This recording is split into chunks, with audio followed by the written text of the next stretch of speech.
Postgame show. Yeah, we live like 95. Yeah. All right. Yeah. Really appreciate you all. Let's go.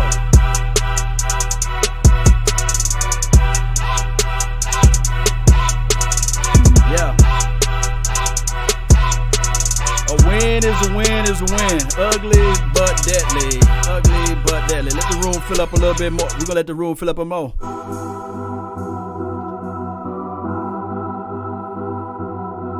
Yeah. Shout out to you, Tony. Shout out to you, Robert.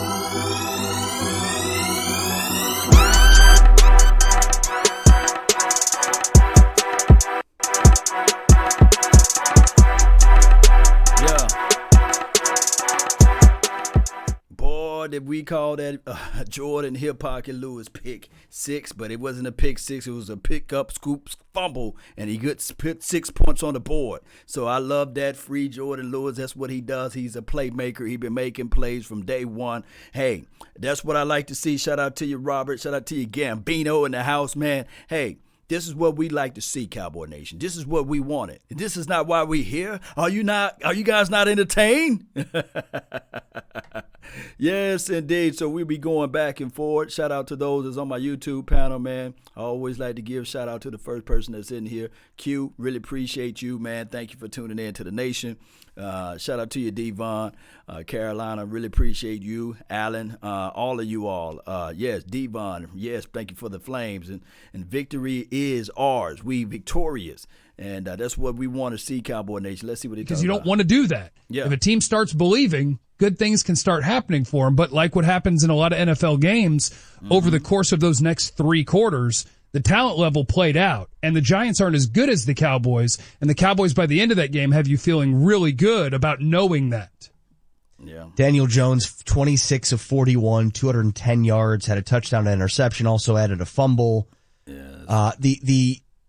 The credibility, I mean, the belief in a young quarterback, a rookie quarterback, is the threshold is so low for expectations. Like, it's just crazy to think that, like, some will view that game for the Giants and Daniel Jones as being a good learning game. And I guess that's the positive you take out of it. It's just, it was not, for a guy that's played better, I don't know that I'm feeling good about my quarterback situation if I'm the New York Giants. No, it's also gotten really random in terms of like Gardner Minshew steps in and has success. Kyle Allen and like all these different guys. And it seems like now more than ever, situation kind of dictates what your quarterback can do. And that Giant situation still isn't good. Like it's better, but it's still not a good offense. It's not a good offensive line. The weapons are okay at best. It's still not a good situation. Yeah, Will Hernandez, an offensive lineman, a guard for the Giants. Not too bad starting fights. He's really good at drawing penalties because he was in every dust-up and he was never penalized. We'll hear from Dak Prescott coming up. When it comes time to shop for tailgate favorites, go to Albertsons and Tom Thumb. Get 10% off your groceries every dollar.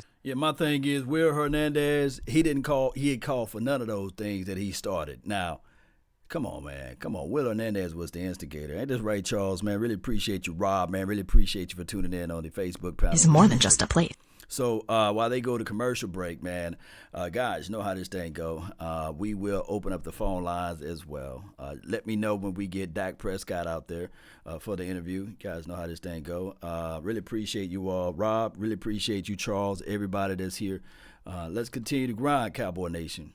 And the only way we can shine, we take care of business. And we did that. We number 1 in the division now. I think the Eagles fans are looking back like, man, we can't get ahead of the Cowboys. They beat us down, then they beat the Giants down. They're beating everybody down. So let's pull out the broom, baby. We got to pull out the broom, let everybody know that, hey, we ain't folding up like lawn chairs around here. We got this thing, Cowboy Nation. Let me know how you guys feel about it. You know, that's just how it goes, man. Let me turn this phone line on.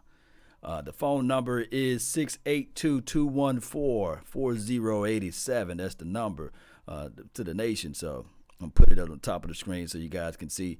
I'm going to read your comments here. Shout out to you, Robert. Hernandez needed some act right. Yes, he did. He did. And so far, what we had, 5 sacks, 3 turnovers? That ain't bad, Cowboy Nation. That's really not bad at all. That's not bad at all. Give me that. I love to see that, give me that all day, especially as it relates to the Dallas Cowboys dominating and things like that. Give me that any day. I love it. Let me know how you guys feel about it. Yes, indeed. Gambino, I'm glad Quinn put the kid Hernandez in his place. My thing is there should have been offset penalties. They allowed Hernandez to put his hands all in Quinn's face, and then on top of that, you expect Quinn to just sit back and fold up like a lawn chair? Come on now. No, you keep the game energy. Yeah, I do, man. I try to, Elijah. What's up with you, Gary Stevens? Yes, Hernandez is a goon. Yeah, he played out of his mind, Cowboy Nation. Best game you've seen in the last 2 years. No, it was a horrible game. All of those flags. Now, it's good that we won. Don't get me wrong. We did come out flat. We let the Giants play around too much. So I'm glad that the bye week is over with now. Now we can focus on just trying to match and stack these wins on top of each other. There's 2 games in a row we won, and on top of that, 2 divisional games. Now, here's the catch-22. We got a lot of games back-to-back, so meaning that we're going to have to figure out ways to create, how it goes, create this momentum to go. I would rather for us to be hot during the tail end of the season opposed to the beginning of the season. So we right in the wheelhouse where we want to be at. Coaching wins championships, I agree. I was scared at first. This is from Chad Davis on the Facebook panel. Look, we wasn't scared. We were more so just frustrated because this team had all of the bye week to prepare.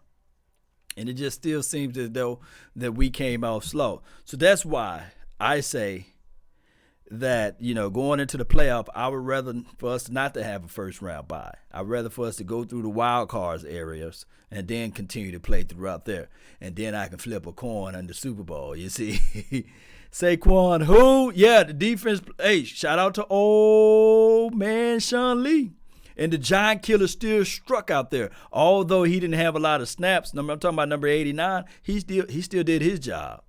He did his job. Sean Lee did his job. Of course, Jordan Lewis did his job. My guy, number 54, did his job. D-Law did his job. 79 got into the mix. He did his job. Quinn, he created pressure. They had to roll pressure. They had to roll protection on his side, so he did his job. So I'm looking at it like this defense is starting to show, and a lot of people was talking about the one play that was given up by number 31. That was a pretty play by Daniel Jones. That back shoulder fade, that was a really pretty play, man. All right, so let me tune back into 105.3 The Fan. I'm going to turn the phone lines off, and we're going to tune in to them and see what they're talking about. Exactly why they play so well inside the division, but that seems to be the common denominator. What's inside up, the Chad? division, they dominate people. They're 4-0 now with 2 to go, and that's just kind of the way that they do things. To me, the biggest thing defensively was my biggest question about the Cowboys defense to this point was how consistently can they stop the run? And to hold Saquon Barkley to 2 yards per carry, you want to give some of that credit to Sean Lee being out there all the time, maybe Michael Bennett making that defensive line group a little stronger, whatever it is. I thought that was a really big game for them to step up and say, okay, one of the best backs in football, we're going to eliminate you from the game and make a rookie quarterback beat us, and he wasn't capable. Yeah, 2 tackles for loss by DeMarcus Lawrence in this game, 2 tackles for loss by Michael Bennett. Sean Lee had a tackle for loss, but had 12 total tackles, also had a great pass breakup. And the Sean Lee thing is interesting because it was so easy to quote-unquote retire Sean Lee because of how many games he's missed due to injury.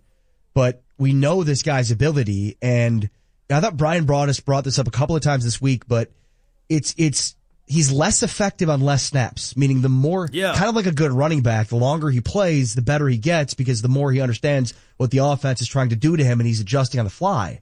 And we saw that against the Eagles. Now we see that against the Giants. He saw more snaps against the Eagles because of the loss of Van Der Esch. And again, this is not at the expense or to disparage Leighton Van Der Esch, but he gets the mentality side, getting the organized side. I don't think it's a coincidence. It's Jalen Smith, who's kind of been up and down this year. A lot of down, was up in this game and played well. Like, there's just an organizational piece to Sean Lee that we're clearly seeing now in the last 2 games that's one certain common denominator, but also the NFC East is as well. Let me say this right quick. Sean Lee was diagnosing the plays before they even was drawn up. Sean Lee was out there, and he blew up that screen pass. I was sitting there like, wow. And that's all for limited snaps. And what I'm saying is, what I'm trying to echo what Ari is saying too, is that you eliminate Sean Lee's snap, you see that type of play time in and time out. And guess who else you do that to? You got to do that to Jeff Heath as well. Now, I do know that he's injured, but it may be a blessing in disguise. I'm not wishing injuries on nobody. Don't look at law that way. But what I'm saying is, once you eliminate those type of guys' snaps, boy, you see the other people stepping up. And 23 did a good job of stepping up Darian Thompson. Why not play Van Der Esch and Sean Lee together, Jeff? Nah. It's an interesting question, especially considering... Okay, I'll go this way with it. The Cowboys have been really worried about playing Sean Lee at weak side linebacker for years now, right? Although that is the position that he's playing now, that Van Der Esch is out. I'm sorry, they've been scared to play him at middle linebacker. Right, because Mike. that position tends to take more contact than weak side linebacker. And right now, Jalen's in the middle. If you wanted to play Lee and Van Der Esch, you might have to put Lee in the middle, where they've been trying to dodge for years. Let's go Dak Prescott. Yeah, my guy. MVP Dak, baby. No, I don't think scares the word for that. We're a confident team. We're a team that even when we're fighting adversity, even when we're getting in our own way and struggling a little bit, we have confidence. We have faith in what we're going to do. We know what we're able to do. And tonight was another example of that, of wiping all the stuff that we've done bad up to this point after a few drives. And I want to say, with 2 minutes left in the first half, able to get some points and get things rolling and change the game from there. Can you describe what happened on the touchdown pass to Jar when it seemed like things kind of started to roll for you guys after that? Yeah, I mean, just a simple crossing play, drive play, and I roll out and Jar, and I see there's nobody ahead. I'm trying to tell him to go up the field. He gives me a chance to throw him the ball, makes a great catch, was short on the throw, and just goes and runs it in, and that was the momentum we needed. And as I said, from there we were able to do the things we wanted to do and control the game. Could you talk about how the run game was kind of a key to this? You guys had an effective one going tonight. Yeah. And defensively, you really shut them down on the other side. Yeah, definitely. I mean, this team is built up front from the offense and the defensive standpoint. Our offensive line set the tone from the game, as you said, in the running game, getting on the edges, watching Zach Martin pull all night, just guys just being athletic, showing how talented that offensive line was, or how talented they are. They did that tonight. And when you have an offensive line like that, you've got to have a defensive line like that. And the defensive line on the other side did a great job of shutting those guys down and holding a great running back. Dak, your thoughts on the Black Cat? Tank Lawrence said when he saw it, he said, I just was wondering who was going to catch the thing. I wasn't getting close to it. I'm not superstitious or anything, but I wasn't getting near it. And thankful we got that thing out of the stadium and was able to get back to the game. It was a good omen, though. You got scored right after that. Turned your way after that. Yeah, I mean, things weren't good up to that point, so I mean, it could only get better from there. So I thought about that. I definitely thought about that. I guess we'll start rolling now that the Black Cats come in bad for the Giants. So who knows? Fun first time, I guess, I've seen an animal run on the field that I've been a part of. Dak, 7 touchdown passes this year against the Giants. You're 6-2 against them all time. What is it about this team that you're able to perform at a high level?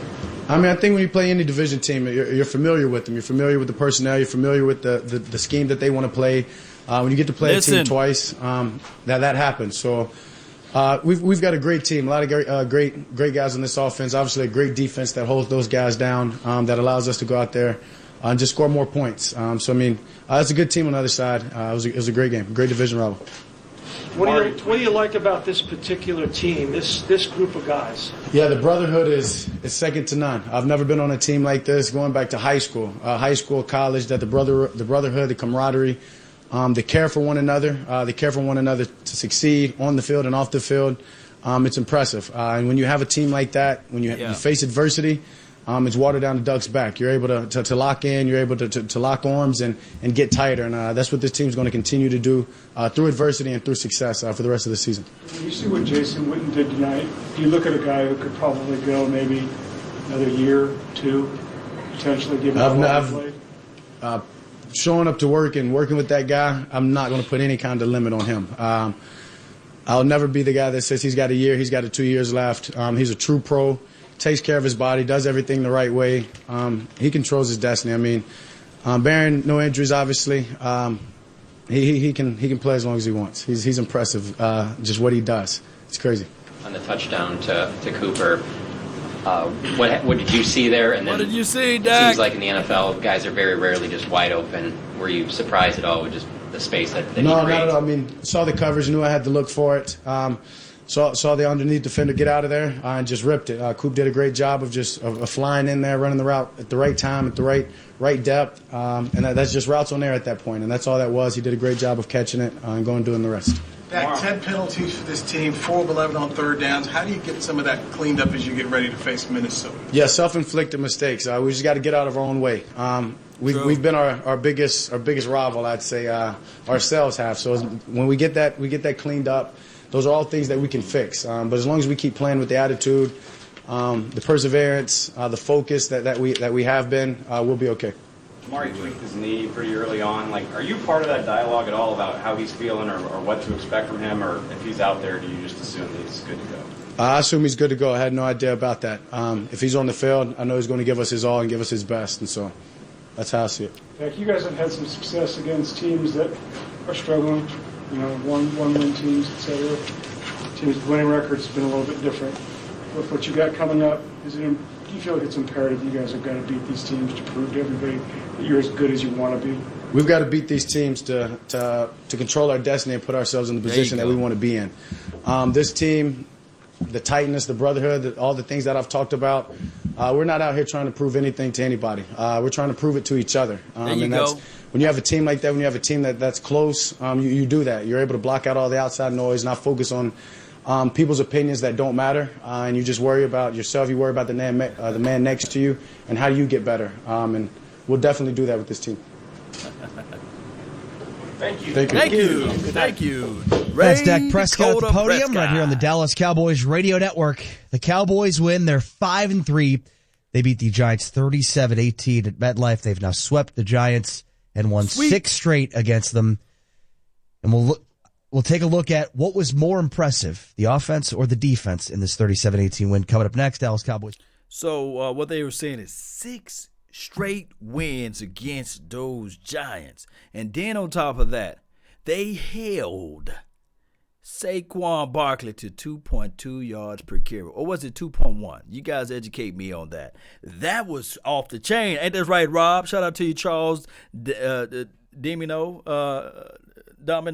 that's on the Facebook panel. Really appreciate you. Eric Wilson, really appreciate you as well. Israel 777. Yes. Boy, Israel 777 and Devon and Elijah Ramirez. You guys been rolling with me for almost 4 hours straight. Boy, man, I love y'all, man. Thank y'all, K. Jackson and Mark, all of you guys, man. Quinte, really appreciate you all, man. 4 hours straight. Y'all been rolling with the nation, man. This is like a marathon stream almost. Young Wilson, appreciate you as well. Look, here's the thing. Now that we got the monkey off our back a little bit, because I already said that this team going to start off slow. Historical data shows that we start off slow after the bye. We was able to come out victorious. Second half, we showed up like a little different team out there. And what really counted was the foolish attempt by the Giants and left us 25 seconds left on the ticker, and we got that field goal. Momentum is everything. Momentum is everything. Shout out to everybody that's tuning in. Paul, really appreciate you. Thank you for watching this on the Facebook Elite panel. Real Judah, what's good with you? Deion Sanders, yes, sir. Yes, y'all been rolling with the nation, baby. So let me see if they're back live. And since they're not back live, what we'll do is we'll turn on the phone lines. Y'all want to call in? The phone number will be at the top of the screen, of course. And we'll turn those phone lines back on. You got about like a minute, or try to shorten it to a minute or 2 minutes. Don't want to keep it on all the time, because we want to get everybody a chance and opportunity. So once I find his own button, there we go. Phone line is open, 682-214-4087. That's the phone number. What's up, Shane? Shout out to you, Shane. 5-2. Oh, what's up, my brother? What's happening, man? Yeah, I'm trying to watch that game on the stream. Did you see what I put in the super chat when I sent you the super chat? It was another one. It was talking about I seen. Yeah, the refs was dropping more flags than a family of 18 kids. Man, that was a flag fest, wasn't it? Wasn't it a flag fest? I'm glad he wasn't clapping. That's 2 weeks in a row. He wasn't clapping. And somebody got to Jason Garrett's head, and he was just like this the whole game. I'm just going to be reserved. I'm going to be reserved. I mean, the refs might as well been. Well, they were playing the Cowboys because the Giants damn sure wasn't. Sure wasn't. Boy, you spoke about fool. Man, they was like the Cowboys versus the refs. Yeah, just let the offense and the defense carry yellow flags, and if they see something ain't right, just throw it. So any team playing Dallas, they just got a flag in the pocket, just flip it out there. And I know somebody flipped that flag. Where did the flag come from? I guess we better call something. Look at go to the screen and see what's going on. But, and it's crazy because Stellos is only off of the big plays. It's not off the short plays. It's off the big plays. And this is on our best offensive tackle. And I heard you talking about it too. You stuff them, there ain't no flag. A big play and you burn them. Here it comes. Yeah, it's coming. There it goes. Flying through the air. Might as well, man. Yeah, I'm going to show up Thanksgiving with a pocket full of flags. I'm just going to throw them out there. I'm just going to chuck them down there. Just throw it down there. Where'd that flag come from? Where'd that flag come from? Let's call it. Second and flag. That's how it was. Yep. And you left the fat lady in the snack bar. She was over there getting her Budweiser and some nachos. That's what she was doing. She didn't roll out that bed until the fourth quarter, though.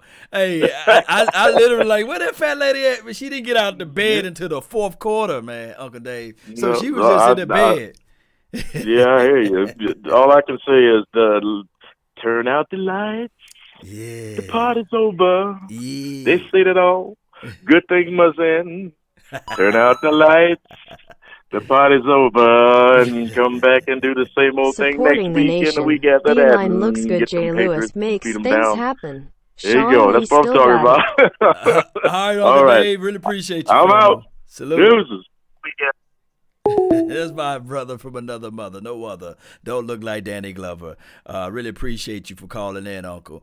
All right, so shout out to Anthony Gonzalez for making the donation to help grow the nation, supporting the nation. D-line look good. Jay Lewis made it happen. Yes, Sean Lee still got it. My goodness. Shout out to those Smith and Shane Scott on the Facebook panel, and Chad Davis coming through on the clutches. 561, call back in. 585, you're live like 95. Talk to me. Hey, what's going on, Law Nation? No, man, it's your world. I'm just trying to pay rent, baby. Hey, turn your phone down. Well, turn the background down just a little bit. I hear the echo. All right. Yes, indeed. Yeah, man, it's Tyreek, man. Reek, man, what's good, man? Did you watch that final episode of Power yet, man? Oh, man, I'm trying to sit down and figure out who shot Ghost, man. I shot Ghost. I shot Ghost, man. Well, you must have been in his office or something, coming out of his office, creeping on him. Yes. I thought he shut everything down. Yes, indeed, man. What you got on this show, man? What you got on this previous game that just showed? How I look at it is like this, man. The defense, we got to cut out all this. We got to cut out these penalties between the offense and the defense, and the turnover game. Mm-hmm. You know what I mean? I think the best thing that happened the whole night is the Black Cat ran on the field to slow the game down. It was looking. I almost thought it was your boy Clark from Green Bay that's always sitting down saying ouch. One of the Smith brothers. I thought it was him out here laying down the field holding up the game. But for the most part, I like the fact that the team is resilient. Yeah. We keep fighting to the end. You know what I mean? No matter what the refs doing out there, we still playing through it. So I'm loving that part. And I'm happy that Chris Richard and Kevin Moore, let the young guys stay on the field as far as Jordan Love on the defense and put Pollard in the game too. And letting him do his own little thing. Even though, Pollard's still young, but you got to get a rep. You got to get a rep in order for everything to come together, and he knows what to do. But other than that, man, I'm loving the fact that the team showed some attitude tonight. Yes, you know indeed. what I mean? They stood up. Yes, indeed, Even though the referees kept throwing flags, man. I'm like, come on, man. Is this flag football or is this tackle, man? What's man? Yeah, it's a number of flag football, Tyreek. Hey, Tyreek, I'm going to have to let you go. But before I let you go, hey, let's go Cowboys, man. Continue to call in, man. I really appreciate you, man. You the real MVP, Tyreek. Let's go. All right. All right. Salute, brother. All right, we're gonna tune back into 105.3 The Fan. If you call in, please leave your voicemail message. I'm gonna try to listen to your voicemail message, and we can replay that on the show. And Robert Quinn playing at the level that we thought he could when he came in this offseason. This is as good and as disruptive of a defensive line as we could have ever hoped for the Cowboys to have this year. Well, yeah, the way that they spread it around tonight, Jalen Smith and Robert Quinn, they split a sack, so that's half a sack each. Tank had one, Michael Bennett had one, Malik Collins had one, and then Dorrance Armstrong got in the action at the end and had one. 5 sacks on the night. To have it spread out amongst the guys that you're expecting to get pressure from. They did everything that they were supposed to do, and then eventually the offense woke up and went ahead and hung a bunch of points and made it uninteresting the last 8 minutes, which was wonderful. With Jeff Kavanaugh, I'm Ari Temkin, 877-881-1053, 877-881-1053. You can call or text that number or tweet us. I'm at Ari Sports, ARI Sports. Jeff Kavanaugh's at JC1053. And, of course, you can always tweet at 1053 The Fan. We'll hear from Brad Sham, Mickey Spagnola on the Dallas Cowboys postgame show. We'll also hear from postgame comments in the locker room. All on the way. You're listening to the Dallas Cowboys. Y'all let me know, man, in the comment box when they come back on. We're going to turn back on the phone lines. But my thing is, before I turn back on the phone lines, I would like to say I'm so proud, man. Cowboy Nation, everybody that's listening to me, that's on the Facebook panel, Chad, Shane, and Smith, all of y'all that's there. Share this content. But let me know in the comment box, are you guys proud of the defensive front four for eliminating Saquon Barkley? He did get one pass off with 65 yards, but are you guys proud of the defensive front four? Just type in the comment box, proud. That's all you have to put down. Proud of the defensive front four. If you're ashamed, put shame. But I'm proud of the defensive front four for really flying out to the ball. And I can't give all of the credit. I got to give credit to Sean Lee. Sean Lee was diagnosing the play. He was in the backfield before Saquon Barkley can get the handoff. Saquon Barkley at one point was looking at it like, hey, how is this even possible? How is this even, how is he eligible to get in the backfield? Matter of fact, before the daggone, y'all can tell I'm from Mississippi, before the guy can even hand the ball to Saquon Barkley, number 50 was right there. He was like, hey, give me the ball, you see. So if it wasn't for that freakish play for 65 yards, man, Saquon Barkley would have been shut down. Shut all the way down. All the way shut down. The phone lines are back open, Cowboy Nation, 682-214-4087. But man, proud from Chad Davis, proud from Tawana, proud from Clarence. Really appreciate you. 561, you live like 95. What's going on? What's happening, Law, man? It's Jake the Great, man. Jake, what's good? Are you proud of the defensive front four? Man, I'm beyond proud of the front four. I'm proud of the whole defense, man. Shout out to the whole defense, man. That's how you play championship football. It starts with that. Dak Prescott throw that pick. What happens? The defense stepped right in and they stopped him. Kick that field goal. Yeah. You know what I mean? One more thing. Shout out to that black cat. Yes. That black cat. that black cat brought that look back to us, man. You know, that's how you fight through adversity, man. You keep fighting and you keep fighting. That was an old-fashioned NFC East, I said, my friend, good old J.R. Slobberknocker. That's what that was, man. And I enjoyed every minute of it. Shout out to Jason Garrett, too, man, because the man gets so much bad publicity and bad rep. But when he get that team ready to fight and keep on fighting and pull off that win, you got to give credit where credit is due, man. You know what, Jake, not to cut you off, but I feel a little bit sad for Jason Garrett. He can't even clap. It seems like he's restraining himself from being himself. You see that? He doesn't clap, though. He's scared to clap, though. He's scared to clap. This dude is literally sitting there folding his hands. You can tell that he want to clap, but he can't. No, he don't want to clap. You know what I'm saying?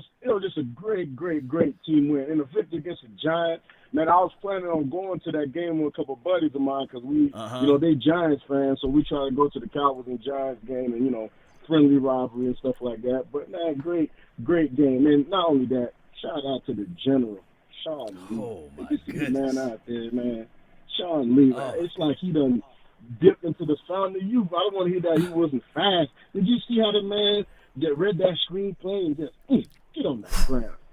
That's the old school shot. And no, did you see when he broke up the pass on the tight end, number 85? He was just sitting there like, get that ball down. What? Awesome. And shout out to the grandfather, man. What's his name? Jason Witten, 90 years old. Like eight targets, 7 catches, man. Jason Witten, he's out, man. That's great, great, great game, man.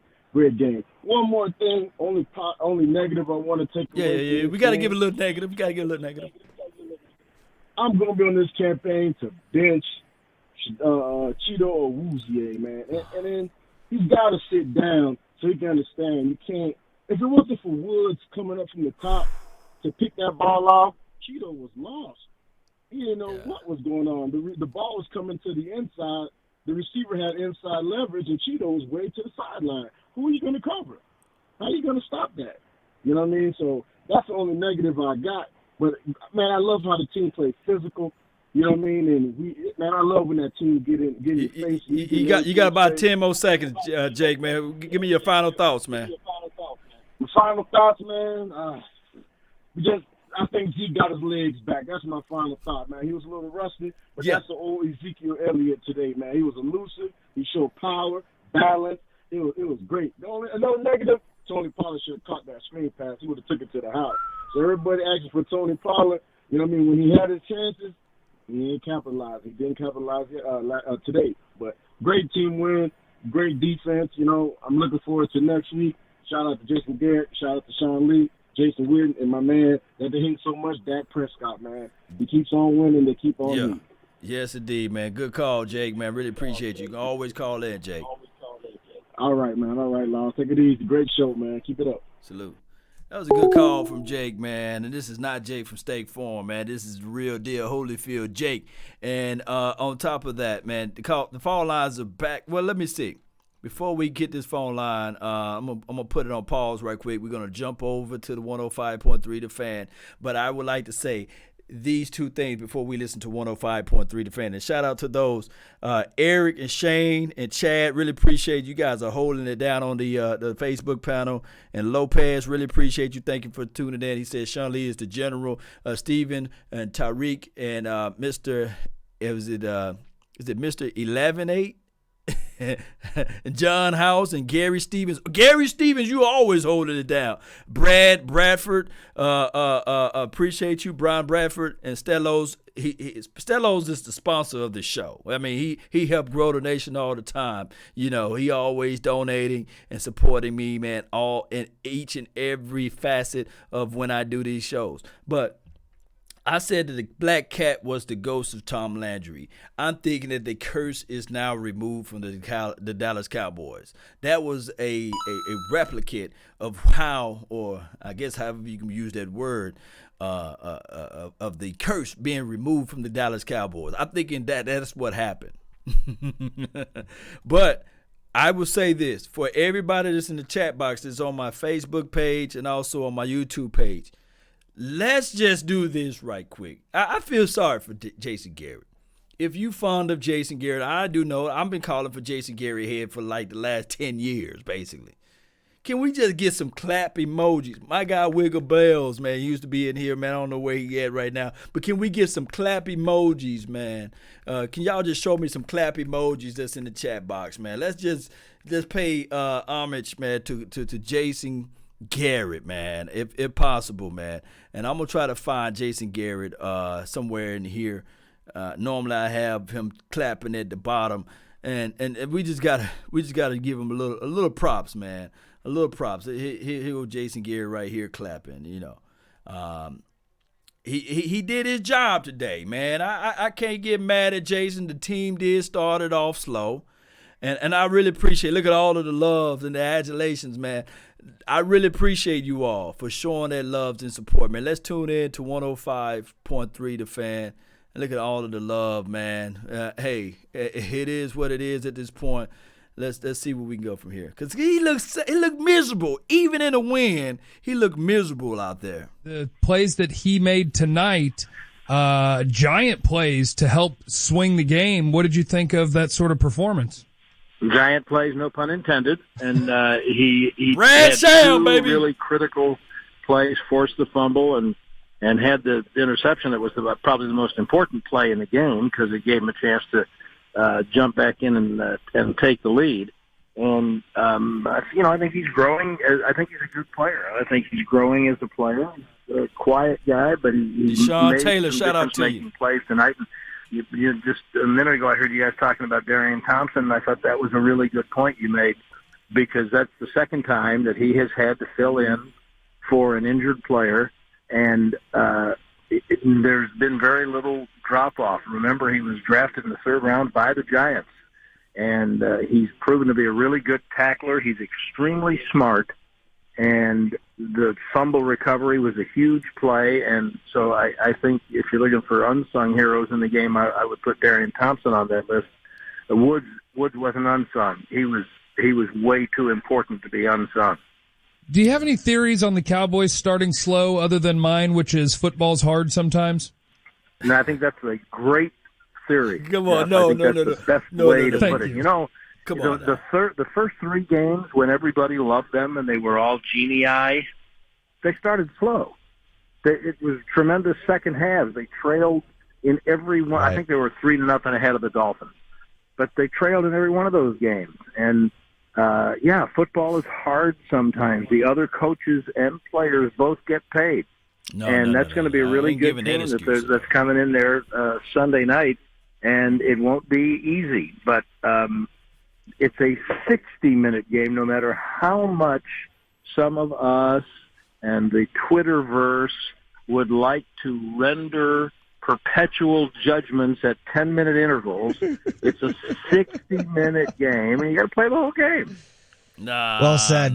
Come on, Brad, any reason for the dominance for this team over the division? They've won 14 of the last 16 divisional games, and Dak Prescott's been spectacular. It's really, and as you pointed out on the pregame show, Ari, and it's a very hard thing to explain. I think there is no. I think my short answer would be no.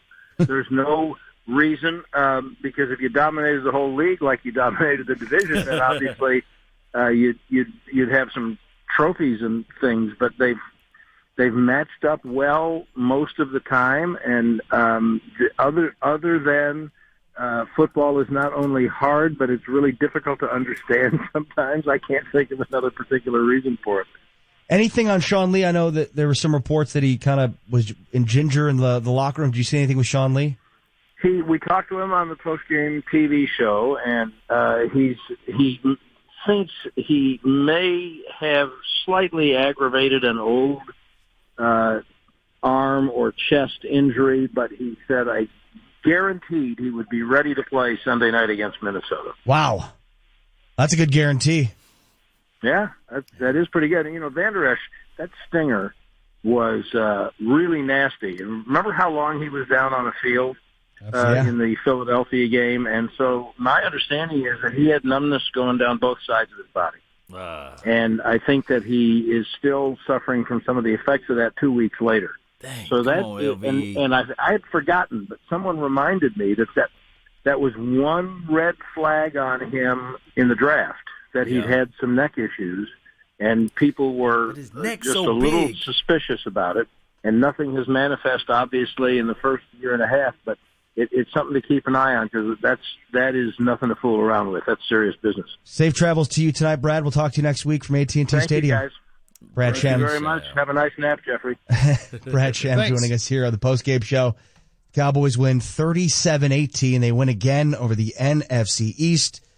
And you heard the update there from Sean Lee, mentioned by Brad Sham, that Sean Lee guarantees that he'll be on the field Sunday night. No, Jeff Heap, come on. Against the Minnesota Vikings. Okay, Sean Lee and many others that play professional football. I'm going to break news here. They're incredibly tough, and they want to play football. So Sean Lee, he's probably sitting there thinking, yes, it hurts right now. When it's time to play football, I'm going. You want me to defecate in a spare box and mark it guaranteed? I will. I've got spare time. Okay. Cowboys win 37-18. They beat the Giants. Dallas Cowboys football will continue in a moment. All right, so I think you got it mixed up. It was Jeff Heath said he would guarantee that he would be ready. I don't know. Maybe he was saying Sean Lee. I don't know. Both of those boys was knocked up at the end of the game. But Darian Thompson stepped up. And I don't want to say this, but, Darian Thompson, we saw a better safety play. Now, I'm not calling Jeff Heath trash. Don't get me wrong, but I just saw better tackling out there in the backfield with Darian Thompson, number 23. That's just my opinion. I just wish that Jeff Heath can have limited snaps. That's just my thoughts. That's my thoughts. I love Jeff Heath. Don't castrate me. Don't crucify me too.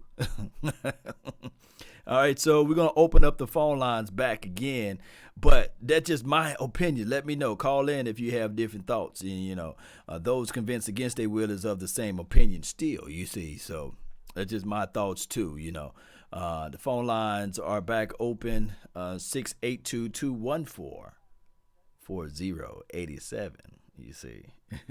All right, so shout out to you, the 212 in the house, man. Talk to me. How's it going, Law? Oh, man, it's your world. It's your world. What's going on with you? Feel a little bit good after the win, but just want to mention, ever since the Eagles game, we kind of look like the Scott Linehan offense.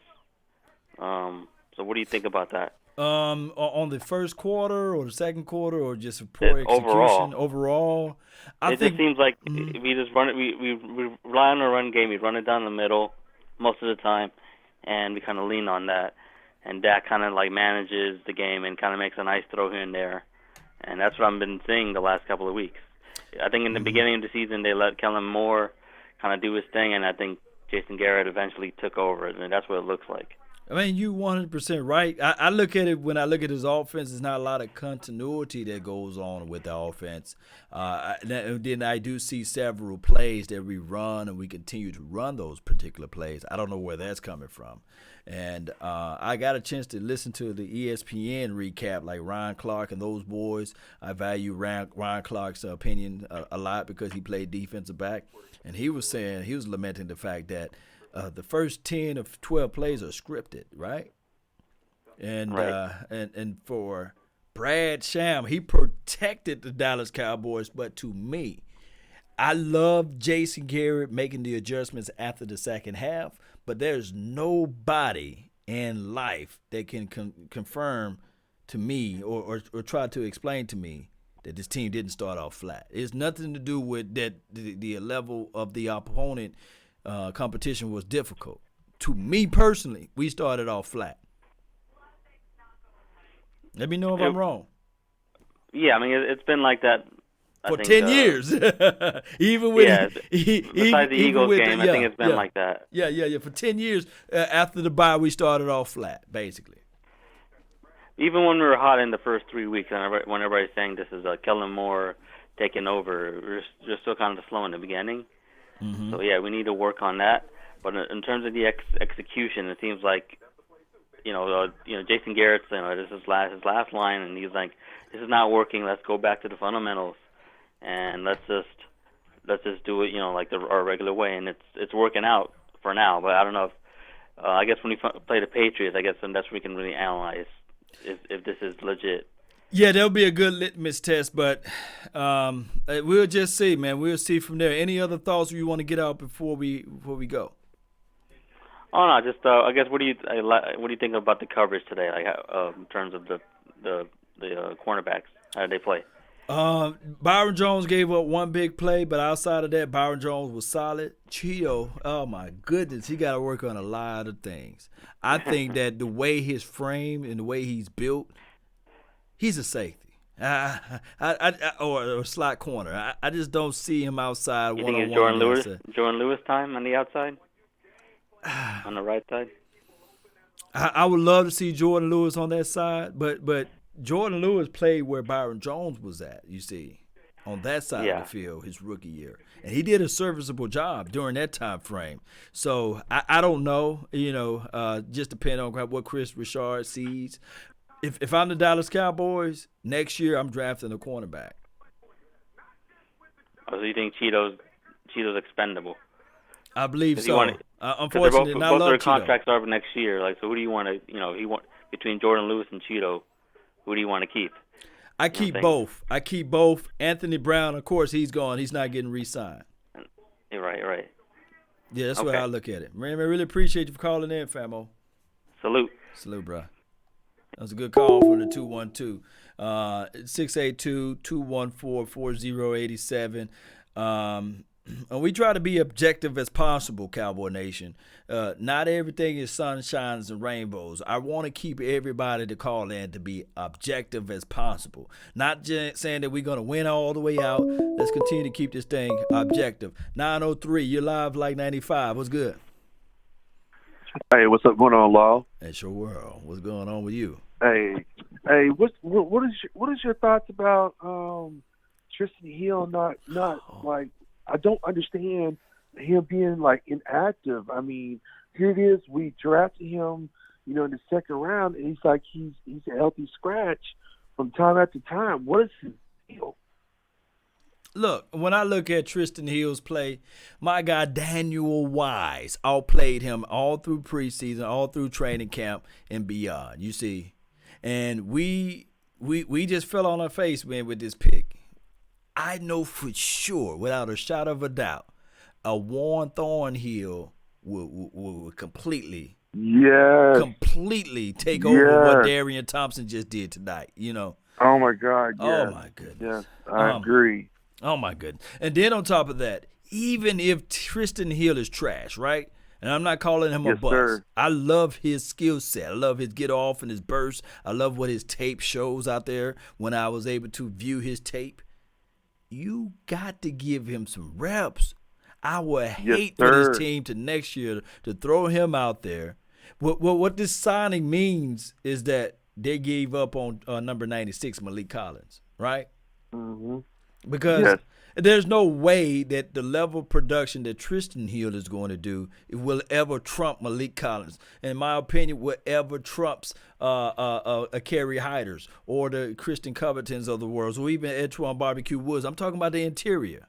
And whoever we pick up next year, Daniel Wise, if he wasn't undrafted, Daniel Wise, even though he's undersized, his get off, his burst up the field, and then on top of that, even if you talk about the Joe Jacksons of the world and the Jalen Jelks, all of these boys are playing better than Tristan Hill. I agree. But I'm just like I said, you hurt my heart, man, when you brought him up, man. I don't know why you brought him up. You just think that you invest a second round pick on someone that they would be, that he would be active in some of these games, and I'm just, it's just frustrating because I feel like this is going to be a big bust for us at the end of the day, Look, this is our best opportunity to do right here. Is if we win all the way out and hope and pray that the last two games are meaningless, right? And we can put 97 out there, Tristan Hill, and he can just have these lights out game, and then we can put him on a trading block. That will probably be our best situation ever. I'm totally agreeing with you on that, Law, for real. But because what happened here, we get guys like Daniel Wise, whose who live, breathe, and sweat out football, who want to be out there on the field. But by politics alone, there's nobody that's going to eat that massive amount of crow right there, you see. You're exactly right. There's nobody that's going to sit back and eat that. You know, would you right. eat that? Would you banging on the table like, look, hey, we need this guy? Right. Oh my goodness, people can go down the laundry list of guys who we could have picked in that second round overall, second round draft pick. But we picked up a Tristan Hill who had red flags in college. Oh my god, I know. Oh my goodness, man. Yeah. Oh my goodness. But I'm not trying to rain on his parade, because next year maybe the light bulb can cut on, and he can just be one of those guys that can mature, and then all of a sudden we can look at it and like, man, now he's giving like Jay Ratliff type of production. Well, I sure hope he matures pretty damn soon, because I don't want to see us to be the laughing stock of wasting, a second round pick on someone that doesn't really care about football, Mm-hmm. So it's a sad cause, man. What else you have? What other topics you want to talk about before I let you go? You know what? Cowboys? Nothing else. I just want to say thank you for your. I do enjoy your shows, and I enjoyed the knowledge I get off you. So I just want to say keep up the good work, Law. Man, really appreciate you. Fam. Hey, yes, sir. Appreciate you, Law. Salute, brother. All right, man. Bye-bye. It's 9:03, man. Good call, man. Oh, man, he had to bring up Tristan. Oh my goodness, man. Oh, my goodness. A healthy scratch, just let that pour into your mental. It's not like he got a tweaked hamstring or a bad shoulder or elbow. Healthy. Oh, man. 609, you live like 95. Talk to me. What's good, Law? It's your world. I'm just trying to pay rent. Hey, man, there's a couple things I've seen in this game, man. It's Paul Mills, man. Shout out to you, Paul. Yes, Zeke is starting to run like how he used to run, man. Yeah. He's just missing a little of his burst. I mean, this is how they got to utilize him. The way he ran today is how they got to utilize him. All that power back stuff is not good. It's wearing him out, and it's tiring him out fast. Mm-hmm. I mean, another thing I noticed, Dak is not that great when he's under center. He needs to step back and see the field. Yeah, but we need Dak to continue to get those valuable reps lining up under center. 'Cause that's what Troy look. What separates Troy Aikman from everybody else that played with that silver and blue on is that he lives under putting his hands on the center of the butt. You see what I'm saying? He lives right there. And that brings in so much difficulties for the defense, because those stretch plays we saw today or tonight, those stretch plays, Ezekiel Elliott, he had one guy to miss the whole entire game. Everybody. And that all occurred when you line up under center. And Dak just got to improve on that area. I love his footworks. I love his anticipations. You see, he improved a little bit on that. But, yeah, under center, I agree. He will have to improve in that categories, for real. You got a point there, but what they can do is start him out in shotgun and then let him see the field and then go under center. You know what I mean? Let him make his adjustments and then go under. Brady do it. Aaron Rodgers will do it. Peyton Manning used to do it. You know what I mean? They had the freedom to start out in the shotgun formation, call his calls, and then go under center. You know what I mean? That'd be better for him because he could see the field. He could survey the field easier. Man, you put something on my mental when you said that. Now I got to go look at every doggone Prescott snaps and see whether or not they do that any time of the game. But, that is very valuable, because when Dak Prescott first entered into the lead, he was a one-read guy, right? You know, he stared down Dez. And shout out to Dez Bryant, man. I feel sorry for Dez. But he did stare down Dez, and I mean, wouldn't you do the same? Shoot, you got a beast out there wearing number 88. He used to stare down Dez, and then his second year he started to spread the ball out a little bit more, and his third year he was a little bit better with the anticipation, but he didn't have no primary targets out there. And I do know that I hear a lot of people saying, "Oh, here go Law with the doggone excuses and things like that." But what have they been doing for Tom Brady all of these years? Finding him at least one or two players they can get separation on their own. You see.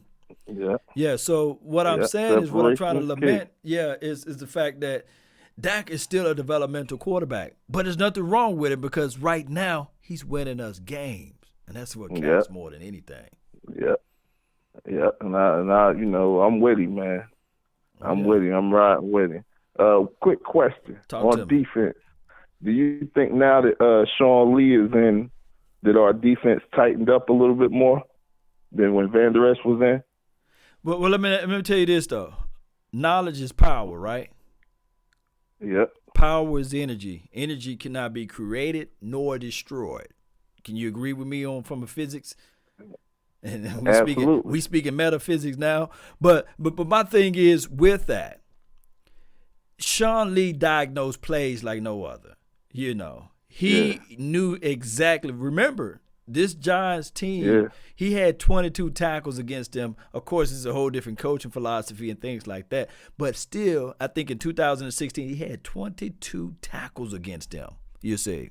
Mm-hmm. And what I look at this total collective, what Sean Lee is able to exhibit and exude out there is that he's a brain. He's playing chess while everybody else is playing checkers. And sometimes your body will fail on you, just like Tony Romo. If you put Tony Romo, like his brain, into Dak Prescott, boy, this be a whole nother weaponry right here. But what happened here is that over the period of time, your body fails, but your level of execution, your level of brain knowledge increases. And that's where Sean Lee, he's like a master wizardry out there. And that's why we seeing like the defense flying out the ball. They listen to old man Lee because of his knowledge of the game. But in order to keep that momentum going, you can't play him 60 snaps. You just can't. Nah. You just can't. Not at all.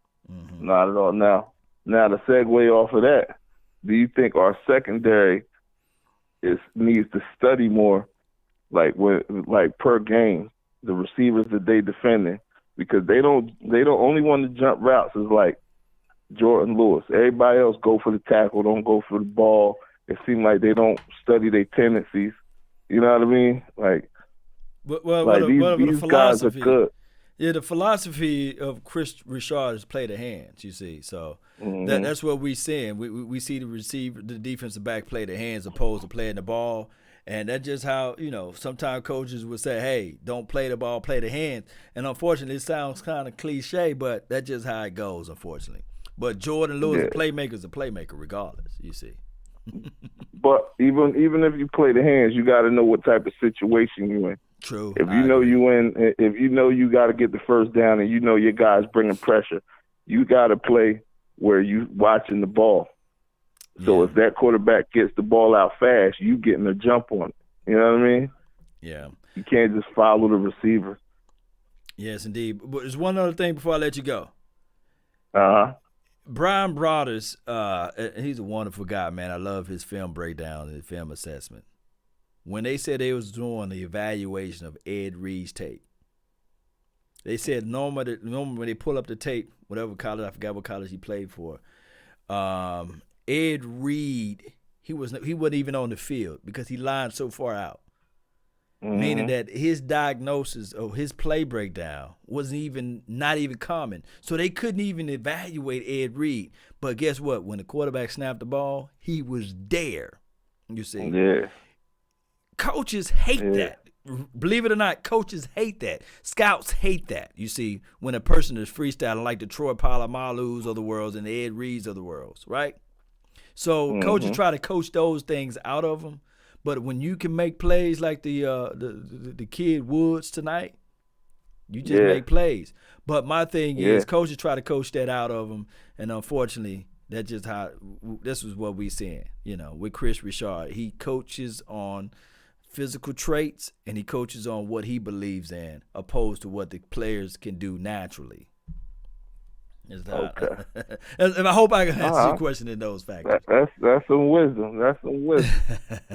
But all right, fam, I really appreciate you for calling in. All right, Law, salute. Salute, brother. That's a good call from the 609, man. We're going to tune back in. We're going to turn the phone lines off for a quick second, and we're going to tune back in to 105.3 The Fan to see if they got Uncle Mickey or somebody in there. At 37-18. Yeah, they're still on commercial break. And if you missed the cat... Yeah, but he's speaking the truth, and there's nothing wrong with what the coaching staff is doing. Shout out to you, Shane. He said, and Jonathan says, should the Cowboys sign Barry Church? In my opinion, not Barry Church. They should sign Barry, the other Barry, Eric Berry. Cat exited and play resumed. Dallas outscored New York 34-9. Prescott 173 yards, 3 touchdowns, no interceptions. Thank the cat. The cat is everywhere. The MVC of the game, no doubt. Most valuable cat. Most valuable cat. That was a lot easier than I made it. A lot of cats. That was a lot easier than I made it. A lot of cats involved. This one, the most valuable cat. You're on a great bad joke run. Thank you. That will continue. Here was Tank Lawrence after the game. Tank! The cat. Yeah. The first thing that crossed my mind, no joke, is like, they got bad luck now. It just turned on them, you know. So I was like, man, the game over. Like, if a black cat runs on the damn field on a Monday night football game, a black cat, like, you might well call it quits, bro. Like, y'all luck is terrible. So, yeah, it was just bad luck, and yeah, that was it. Or good luck. I hate cats too, so it's like. That damn Tank, bro. Get this cat before it gets to me, you know. Nothing against cat people, but I'm with Come you. on, give me some more Tank, baby. Just can't stand cats. Why have a cat when you can just have a dog? You know, in the interest of balance, fairness, and the defense of felines, I'll pretend that I like cats. So I'm offended by what you've said. Join the Dallas Cowboys in our fight for good as we help the Salvation Army assist thousands in need across DFW this holiday season. Your donation can make a big difference, so please give today at redkettlereason.org. It's amazing to be alive in 2019. Why? Because, well, a black cat ran onto the field. that cat then became, of course, a meme. Mm-hmm. And then a guy who played in the game has a cat meme T-shirt on his website for $30 less than 30 minutes after the game ended. Already up. Already up. You can purchase it $29.99. What a time to be alive. 2019. Money. Your Hot Boys capitalism T-shirt. Come on, give us some more of my guy. Shout out to you, Jonathan. Staff on board too with the cat puns. It's fantastic. So terrible. Trying to find tickets to football games or any other live event can be complicated. There's hundreds of sites and shady pricing. With SeatGeek, you can do everything in one place. Search and discover the best deals on seats. Buy from any device and sell and transfer tickets in just a couple of taps. Best of all, listeners will get $20 off their first ticket purchase when they download the SeatGeek app. Use code BOY. Oh, man. Hey. All of their product placement. If you guys want to get a chance to go to the Dallas Cowboys game, go to www.cowboysexperience.com, and that way you can find ticket pricing for the game, meet and greet sessions. And on top of that, we got Rocket Ishmael. He's part of the family. Randall Williams. Also, we got Drew Pearson. You guys know who he is. And then we can talk about the Travis Frederick, I meant to say, and Zach Martin. We got all of those boys here. So join Cowboys Experience, man. Let's go to their website. Utilizing the physicalness that I thought our running game had out there and with Zeke. And I just think it was a continual mistakes, the kinds that would get you beat. But I thought really our physicalness, I thought our rush, I thought the way that we physically ran the ball won the day and got the score where I thought the way we were playing would have indicated where the score would be. Are the mistakes a big bugaboo, or is that just the nature of the beast? Oh, no, I don't think they're no, I think we can play games where we do have less mistakes and where we have, if you will, some of that stuff we were getting near the end, especially some of that unsportsmanlike, some of that kind of thing. We have got to play without that. All right, there's Jerry Jones. I don't know, it was either the black cat or just the incompetent Giants defense finally recognizing their own incompetence that led the Cowboys back to win this one where their offense just exploded after the Black Cat or, just the Giants defense. Dallas Cowboys were just willing to begin acknowledging the incompetence of the Giants defense. Just whereas the Black at first Cat. They refused it, and then they actually embraced it. Let's pause 10 seconds for station identification. You're listening to the Dallas Cowboys Radio Network. This is the... Yes, indeed. So, with that being said, that cat, man, find me some black cat emojis. I see you down there, Shane. Shout out to you on the Facebook panel. And Jonathan, yes, Law, you think Eric Berry is too much money? I told him that no. Right now, Eric Berry should play for peanuts, man. How can he demand money at this point? Eric Berry, hey, believe it or not, Eric Berry family from Mississippi. Matter of fact, he's his cousin is married to my cousin. That's how small this world is, you see. So at some point, one way or another, their whole entire family, they don't like the Cowboys. They love the Cowboys. So I've been trying to tell them, like, look, tell Eric Berry, the man, to just go ahead and drop his price and come on and play with the silver and blue. At this point, if Jeff Heath is not all the way 100%, man, we were just talking about how valuable Sean Lee is. Can you imagine in that secondary you have an Eric Berry look, his knowledge is there. It's not like, let's look up his tape when he played for the Kansas City Chiefs. It's not like he was horrible and trash out there. So give the man opportunity and the chance, Cowboy Nation. Reach out, call him. You already got Tristan Hill as a healthy scratch. What worse can this be if you just bring in some more veteran leadership that can help you out down the line? A top-tier safety. Now, here's the conundrum. The conundrum is that nobody else is looking at Eric Berry. But right now, you can have you a steal. Jordan Lewis is a guy that makes plays, though. I mean, every week. He seems to be the guy that continues to show up, and he's the lone guy in that cornerback room that can make plays in the football. Xavier Woods, a big-time tackle on a first-down run by Daniel Jones that led to a forced fumble by him.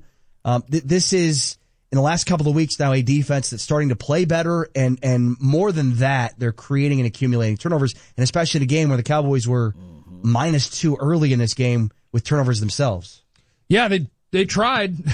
They tried really hard to make it an impossible game to win, but they were able to right the ship and get things going, and that's why we continue to give the credit to this defense, because the offense and the special teams at different times put the Cowboys in really tough spots, and the defense was able to stand up and force field goals. They were able to force punts, and cause turnovers, and give the offense a chance to really get it going. And then eventually the amount of talent on this offense did take over. They stopped making those mistakes, and they were able to start putting points on the board. And you mentioned no touchdowns for Ezekiel Elliott and how they threw for 3 of them. All 3 of those were pretty awesome. 42 yards to Jarwin, the late one to Amari Cooper, and Michael Gallup doing gymnastics down the sideline over top of people. It was when they got going, it got fun. Yeah, Blake Jarwin now, I think he has 200 yards receiving and 8 touchdowns against the Giants in 4 career games. Cowboy tight ends in tonight's game. Jason Witten, 7.3 yards per catch. Blake Jarwin, 42 yards per catch. He's averaging 35 more yards per catch than Witten. It's a pretty big number. Wow. It's a pretty big gap. Do you think that the split between Jarwin and Witten is fair and what it should be? No, I don't think it's what it should be. I totally It's about get 75-25, it seems like. Yeah, and I get it, because I think Jason Witten he's Mr. Reliable. You know where he's going to be. Yeah, you know true. that on a lot of these plays, they're asking tight ends to run either out or in or curl routes, and he's still a really good route runner. He's still got great hands. He still has a lot of the things that you're looking for, but Blake Jarwin, when he gets those opportunities, he just offers a totally different aspect to the offense, which is the ability to stretch the field, go down the seam, catch those short ones and outrun people for a touchdown. So I would much rather see it be a 50-50 proposition, but I think that that's just the way it goes when you've had a head coach that's been there forever and the player's been there forever, and I think they admire each other and you trust the guy. I think that's just kind of the way it goes. But Blake Jarwin, every time that they give him opportunities, is making a great case for more opportunities. Jeff Kavanaugh, Ari Temkin, Dallas Cowboys postgame show coming up next. It's a simple question, but a very complex answer. At least that's what I think. That's next. Dallas Cowboys football will continue in a moment. Yeah, it's good conversation for the nation, Cowboy Nation. All right, so I've been here for an hour or so. Let me know in the comment box if you guys want me to continue to go. I think my stream on my Facebook panel that went away, but at least you guys here are still here on my YouTube deal. Let me just close this out, and then we'll bring the Facebook panel back on. But he's an old man. This is Mickey Flowers. Yeah, Jason Whitney is pretty old. He's pretty long in the tooth. So those are things that we have to take in considerations, that he is long in the tooth. Whit made quite a few plays. This is from Joseph. Really appreciate you. Congratulations, my Cowboys family. Yeah, my Cowboys family always bringing in the raw, unfiltered, uncut information, and I love them. You know, I still have their wristband, man. When I go out to all of the Cowboys event, I have my Cowboys family wristband. So those are my people, man. They like family to me, you know.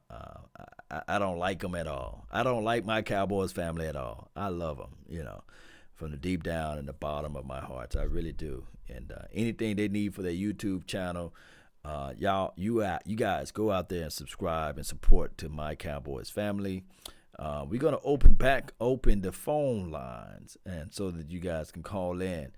And let me find the hotline, and we're gonna open it back up. I'm not sleepy right now. You guys sleepy? Let's go. Y'all want to continue to roll with the nation?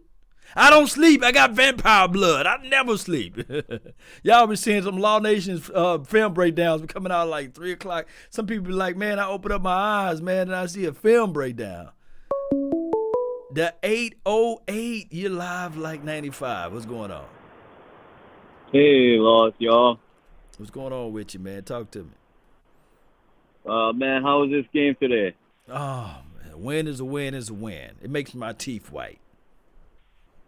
All right, man, Law. I'm glad that we got off that little slow start and we got a good game going.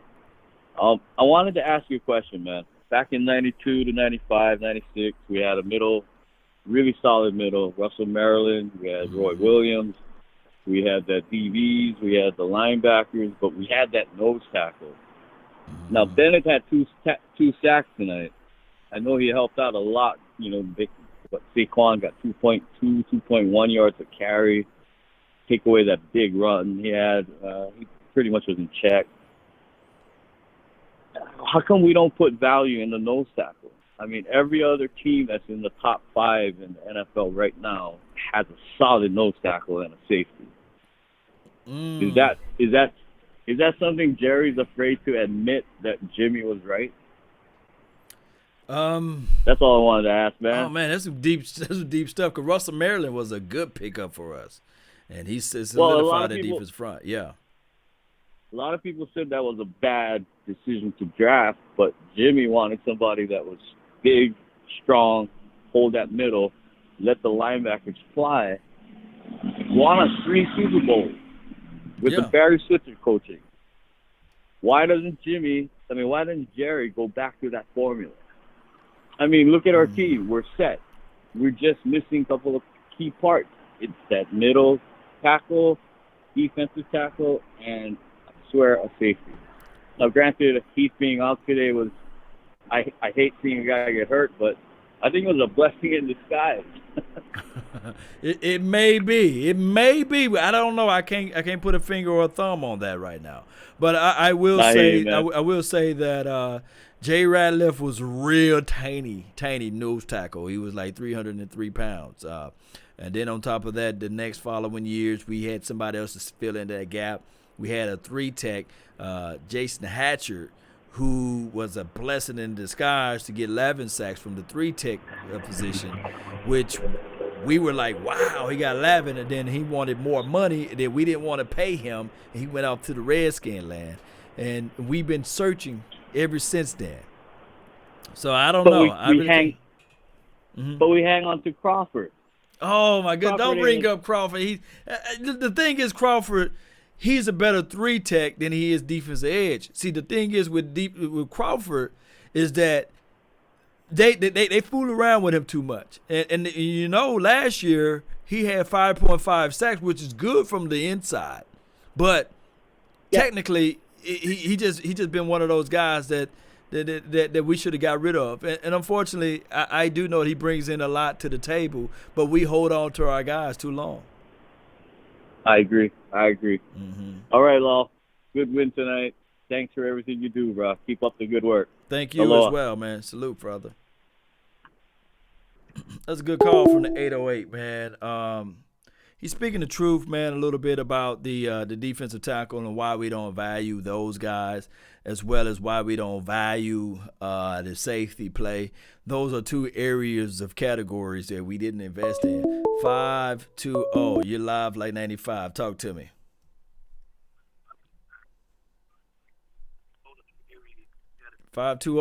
You live on the Nation, man. Talk to me. Oh yeah, again. I'm trying to hear. I couldn't hear nothing. And stop hating on Jason Hatcher. That's my kinfolk. Stop hating on that brother. No, I'm not Stop saying hating on him. I'm Stop not hating on him. him. What I'm saying is that he got 11 sacks from the interior. That was the last dog that we done had from the interior. Exactly, but I hated that he went to the Redskins, but I forgave him. I forgave him for it, but it's all good.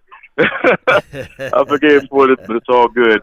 Talking about Russell Maryland. Yeah, he's the man. He's the man. Jack Crawford, they should have kept him and let Tyrone walk. They should have set Tyrone Pack and they kept Jack Crawford. But you can't let him go because you paid him $40 million. You see. Oh well, you know how that goes.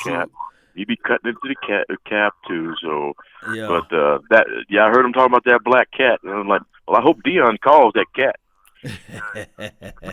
Your ball, you get the call. I hope he calls that cat.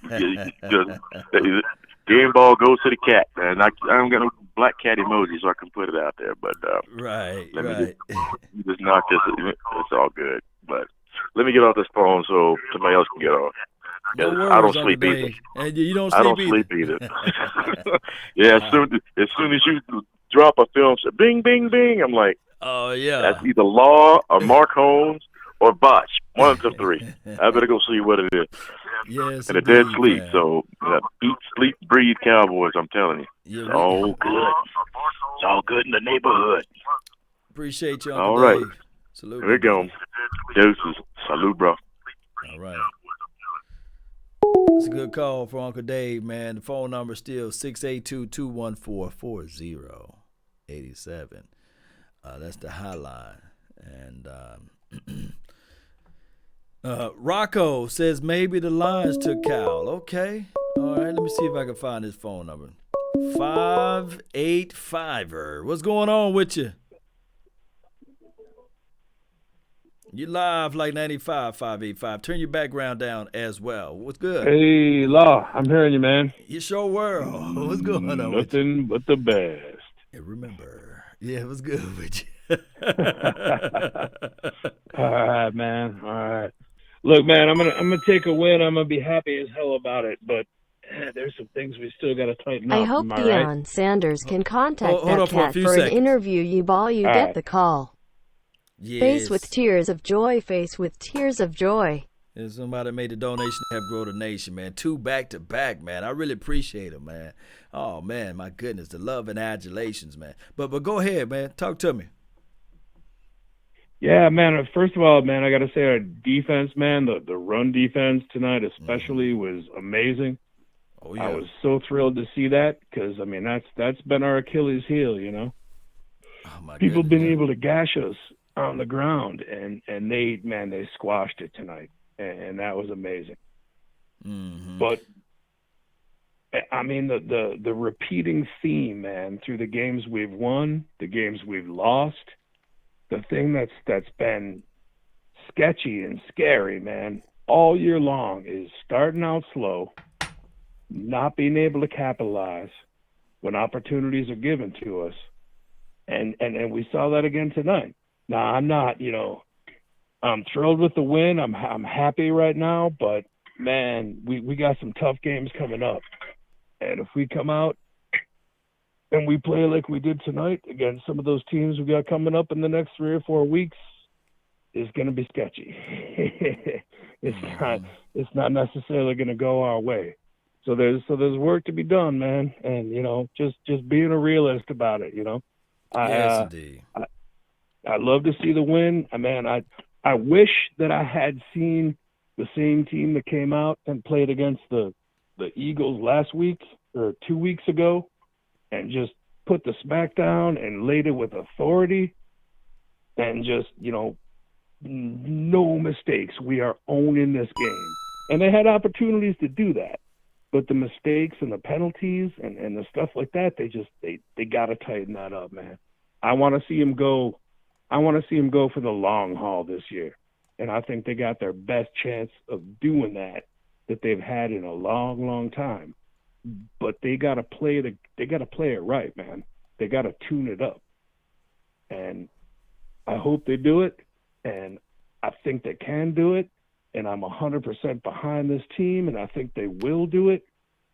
But they need to fucking do it. Yes, indeed, they need to, man. Yeah, they need to get out there, and opportunity is there. When preparation is meeting opportunity, that equals success. And if the Cowboys don't understand this, think about this, fam. When you go all the way back to the Minnesota Vikings game, when Jason Garrett was in that playoff game, I do know that Tony Romo and those boys, we got our lunch taken from us, right? If we wasn't prepared, you see, the defensive line from the Minnesota Vikings, all I heard all that game was that crazy horn. And it still haunts me to this day. When I hear that horn, and, you know, it just does something for me. We wasn't ready. And then the next playoff game that we was able to do, it was the Dallas Cowboys versus the Green Bay Packers, of course. You can say DeMarco Murray fumbled the ball, my guy Bailey, he missed the kick and all of those things, right? But we wasn't ready to close on that game. Defense let us down. And then we fast forward to 2016. We started off so slow in that game. And then against the Rams, we started off so slow. But all of those games have something in common. The defense let us down. The defense. So now we got a defense. Now we got everything in place as it relates to this team. Hopefully, we can turn the corner. That's right. But still, I mean, the offense got to – I'll tell you what, if I was a head coach, if I was a laughing carrot, the two things that I would say – number one, offense. You play that first quarter like it's the fourth quarter. Yeah. You play every quarter like it's the fourth quarter. Mm-hmm. And number two, if we're kicking a field goal inside of 40 yards, take 2 delay game penalties and push that dude back so we can freaking make it in his range. Yeah. Boy, you speaking the truth now, man. Anything else you got for the show? Nah, man. Love the show. Love the channel. Keep it up, brother. Appreciate you, man. Real talk, man. Thank you for tuning in to the Nation. Man. Yeah. Cheers, bro. Salute, bro. That's a good call from the 585, man. Real good call, man. Thank those who making a donation, man. I really appreciate you all, man. Man, making a donation to help grow the nation, man. That is superb, fantastic, spectacular. All those things added to one. All right, so we're gonna tune back into 105.3 The Fan and see what they have on their docket before. Let me see what we got. Let me see what they got. And then the other part of it, you couldn't get the answer tonight because the other part of it is how are you going to deal with the good teams outside of your division? And that run is coming up. And thankfully, they're fairly healthy for it. And you're just going to have to see how it goes because they haven't been able to really keep it together week to week. It hasn't been consistent quarter to quarter. But for tonight, you beat a division opponent by 19 points, and you're in first place in the NFC East, and you go thumbs up. Yeah, the Cowboys are home for Sunday Night Football for the Vikings next week, and then the Lions in Detroit the following week, and then at New England for the game against the Patriots at Foxborough, and then a much more difficult task in the Bills at home than maybe we anticipated coming into the season, and perhaps a game that might get flexed, I would wonder, to Sunday Night Football, a 3:30 kick on November 28th against the Buffalo Bills. So a very, very formidable portion of the schedule coming up, and that's actually Thanksgiving, isn't it? The 20th. Buffalo is Thanksgiving. Yeah, so they're not going to flex that They game. probably won't flex that game. They won't flex that game. I was just being a good, Right. supportive coworker. Yeah. It's like, wait a minute, they're not going to flex the game on Thanksgiving. But before we go into those details, man, this November month is very crucial. We got to win these games, man. Real talk, we must win these games. Let's go. So for the Cowboys to really get a good litmus test for where this offense is against more credible defenses, they're going to see over the next 4 weeks, and then the Bears and Rams after that, who also have pretty good defenses. And your division opponent, the team that you're going to be battling with, and I think this division is going to come down to Week 16. That's just my gut feeling. Is when you play Philadelphia in Week 16, that game's going to mean a lot.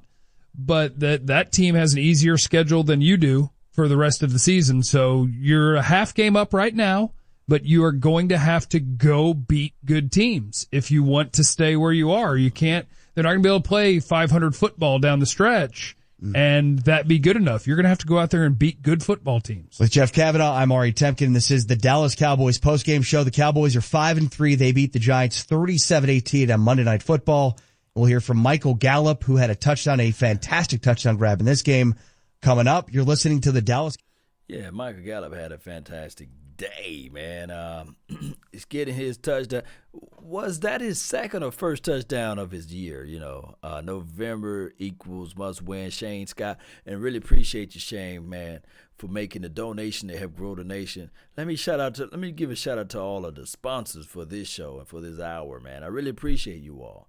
The sponsors for this hour, believe it or not. Antonio Gonzalez, man, appreciate you for dropping it in to help us out and growing this thing. Stellos sponsoring this thing. Shane Scott, Stellos again.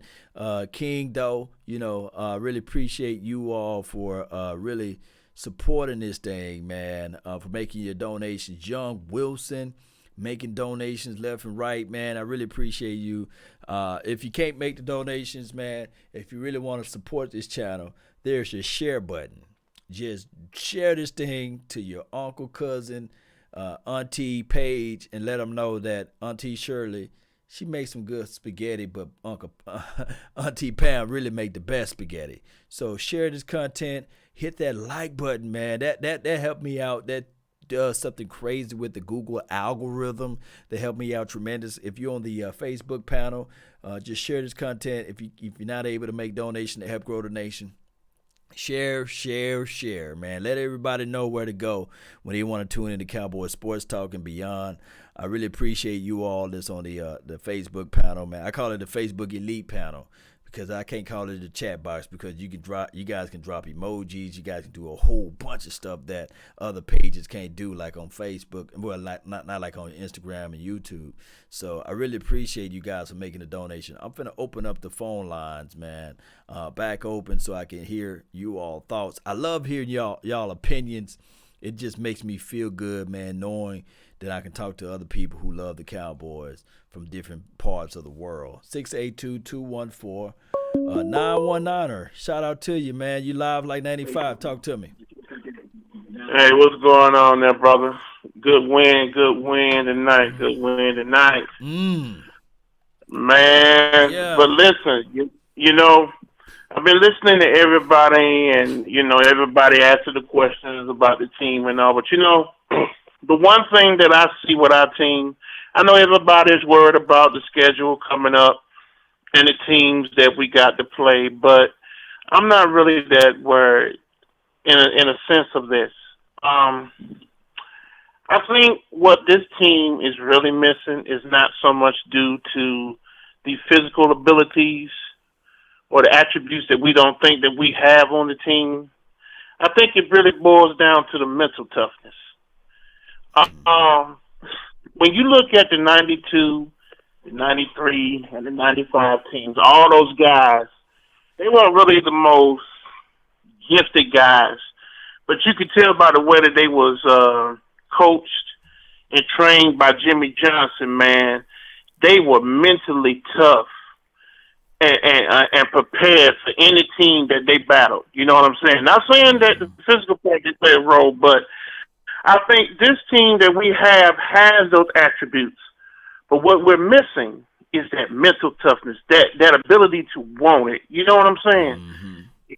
If you get what I'm saying, it's like if you look at some of the teams from way back, and you could just tell from the beginning of the season, it's like they took every team that they played, whether they was 1-16 or 16-1, and they had this mentality of we either win or go home mentality. Mm-hmm. You get what I'm saying? It's like right. I don't see that. That's what I think is missing from this team. I think that we have the pieces there. Mm-hmm. You know, we can say we may need a defensive tackle. I'm not saying that we do or we don't, but I think that we have the pieces there. I just think that what's really stopping us is that mental focus of leadership. Someone saying, hey, listen, from this point forward, every team that we play, it's either win or go home. We leave no room for mistakes. We come in there with a swagger, like we coming in there going to the Super Bowl in each and every game. And we're going to play these opponents, and we're going to beat each opponent. We're going to study our opponents. We're going to find the best opportunity to win. It's that mentality that I think that we're missing. But let me talk about mentality, man. I grew up in a household. I had a stepfather, right? And I had a mom. My mom, my birth mom, she raised me. My stepfather was there. And it was four brothers. I got four brothers. And we grew up on 4 acres of land with a horse and a mule and all that stuff, right? But when it got down to cutting the grass, you know what? You got empathy and sympathy. You see what I'm saying? And, yeah, exactly. And then on top of that, we as brothers, we learn, you know, how to play on the mom. And it's not me trying to throw this thing out there, but I've just got to put the truth out there. I cut my hand and I got a headache. I can go to my mom and say, you know what? I can't cut the grass this week. You know, I got a headache and I got this gash on my hand. But you know what my stepfather will say? You gotta get your hand from something. You better deal with exactly. You take your aspirin, you wrap that goddamn hand up, and you cut that goddamn on grass. You see what I'm saying? But you feeling me though? But my mom would be like this. You know what, honey? You know the grass gonna grow anyway. But you put that Band-Aids on, and you take this aspirin. Maybe you can cut it tomorrow. You see? And there's nothing wrong with There you go, brother. You hit it dead over there, and that's the difference. I think that is what. Listen, that mentality. Is what's missing with this team for the longest. We need that coach like a Chris Richard on that team who knows how to push certain players' buttons and knows how to get the absolute best. I think that is what's truly missing. I think that we have the players. The problem is we're not getting the best out of them because we don't have that leadership out there saying, okay, I know how to push that guy's buttons. I know how to push that guy's buttons. I know how to hold off on this one. I know how to push all the way. It's like knowing how to become a producer. You know how a producer is when he does his music? You know, some knobs he's pulling down, some knobs he's doing all of that because he's trying to find a what? The right sound. For his music, right? Okay, so that's the same way that needs to be done with this team.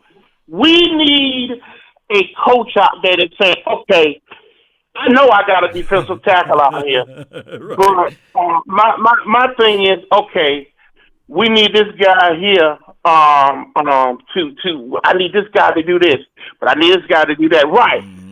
He got it right. Jimmy was good at manipulating players and getting the best. He kept them focused.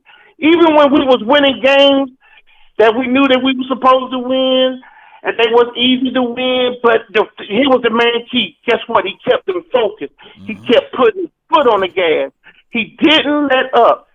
That is what's missing with this team. I guarantee you, all these pieces that you think that we're missing, we got on that team. What the problem is, We don't have that lockdown leadership. Like the guy, like your father, like my dad. One of those dads that can know how to, when you go in that game and you scared and your emotions is pumping and your dad just knows just what to say to get you going. And he knows how to light that fire or hit that switch. But let me expound this on you too before I let you go. Yeah.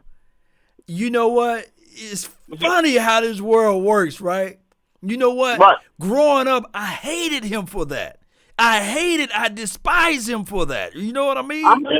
And then now that I'm grown, I got facial hair. You see what I'm saying? I got a pair that drop now. You see what I'm saying?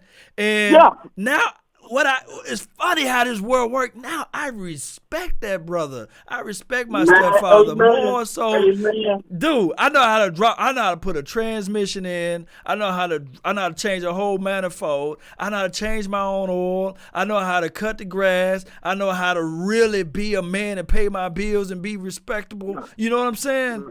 But I had to go through it, and I had to get chastised on the front end. But I didn't respect him on the first end. You know. I learned my love for the game of football and life through lessons I played. When I first played football, this is how I loved it. I'll never forget it. I used to be the big kid that used to run last. Right. And you used to always have to run laps after every practice. You have to run 4 laps around the track.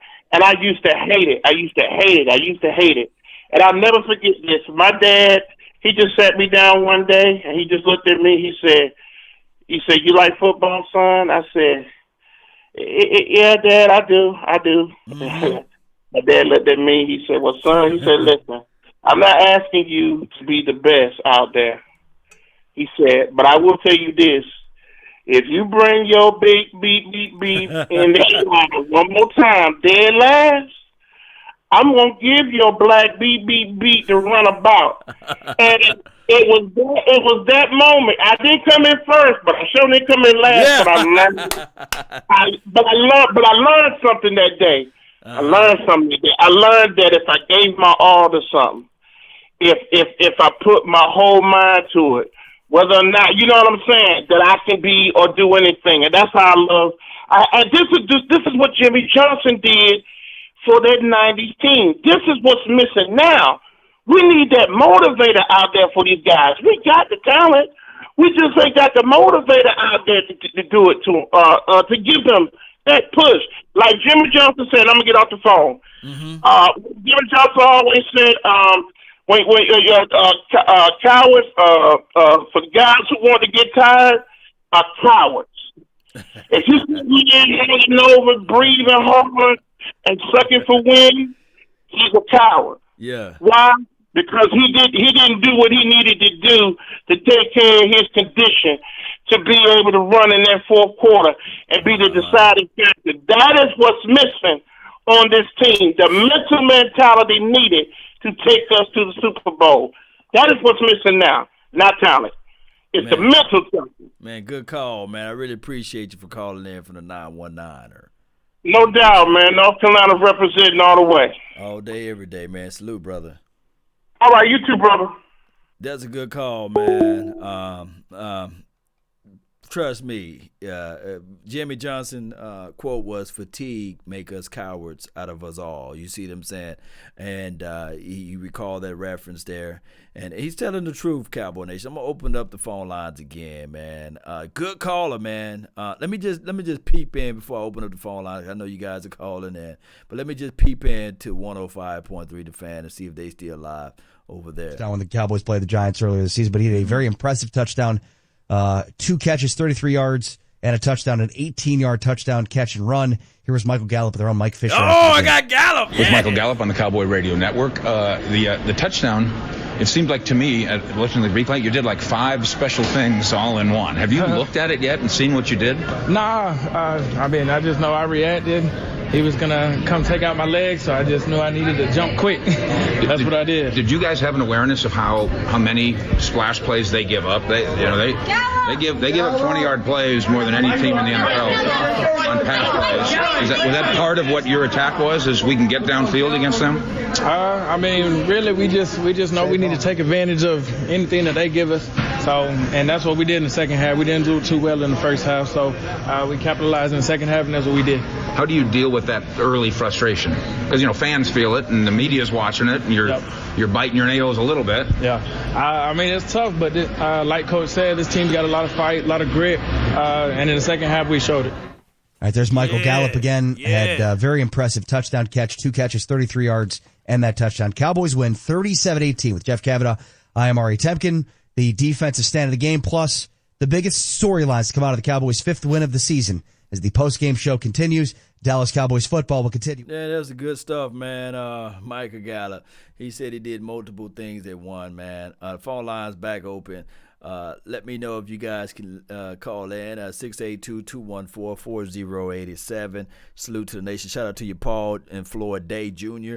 Appreciate you for tuning in on the nation on Cowboys Facebook page. 478, you live like 95. Yeah, you live. Yeah, what's good, man? Talk to me. Finally got through the Law Nation.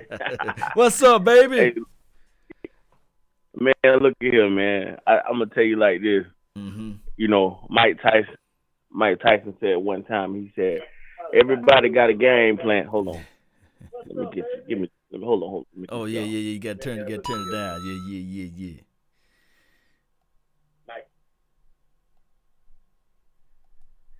All right. You got it down. Yeah. Shout out to you, Karen. Yeah, Mike said, man. He said everybody got a game plan until you get hit in the mouth. And the boys got hit in the mouth early tonight, and they got back up, man, and they kept fighting. Oh yeah. In the past, a game like this right here, I seen one of the games where Martellus Bennett dropped a pass from the sideline, and the Giants, I think they ran it back for a pick six, and we were down that whole game and wound up losing. Mm-hmm. And this team right here, man.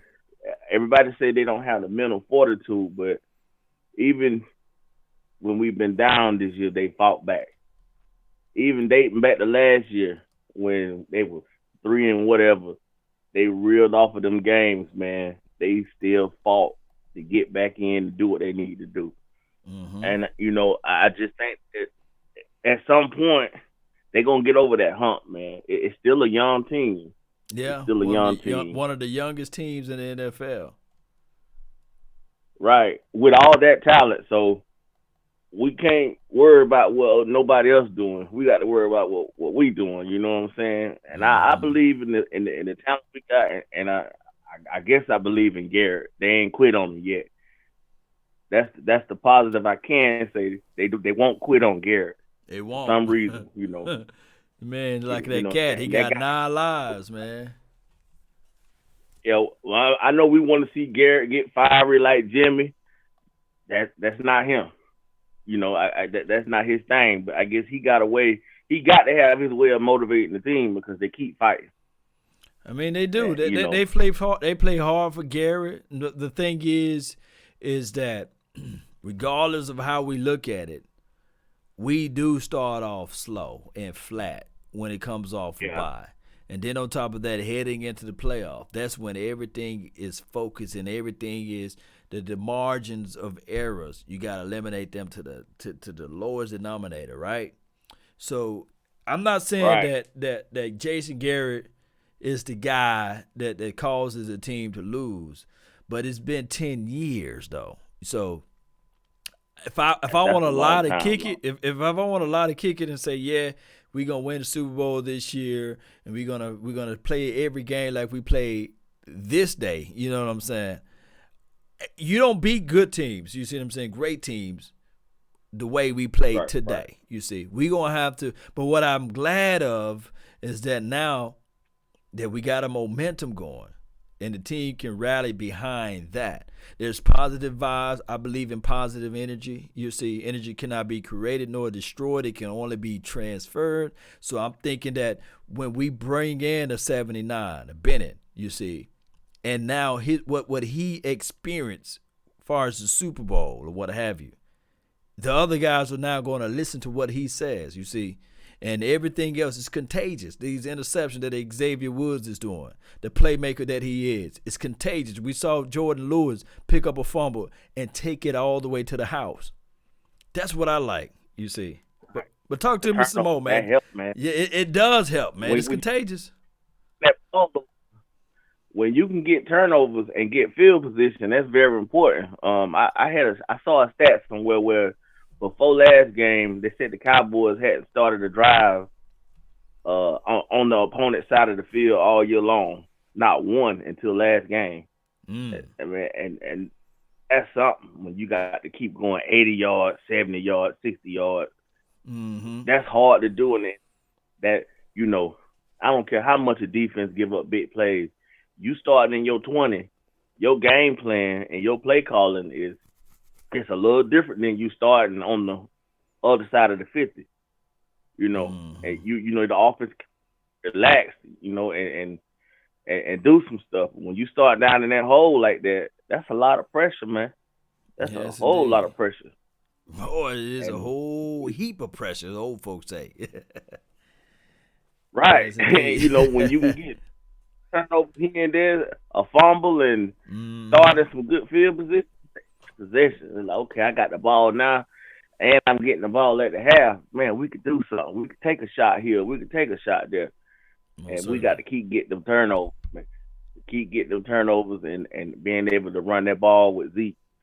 And one more thing. I think we got to get Blake Jarwin. We got to get Blake Jarwin in there a little bit more, man.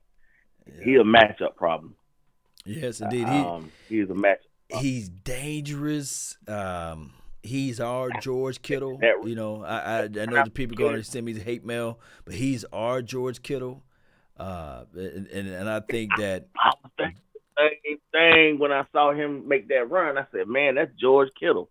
That's what I think. I'm like, man, he's our version of George Kittle. He may not be all the way to the skill set of George Kittle or Noah Fant or whoever else is out there that's a dynamic young tight end, but he's our version. And for him to take that pass, Dak Prescott threw it at his shoelaces. He was able to pull that ball up and still get upfield. And it seemed like he had like a turbo boost. You know how you playing Mario and you get that star and all of a sudden you go a little faster, or you playing Sonic the Hedgehog and you get those 100 rings, you can turn to the gold Sonic. He turned into the gold Sonic and ran on into the touchdown. You see.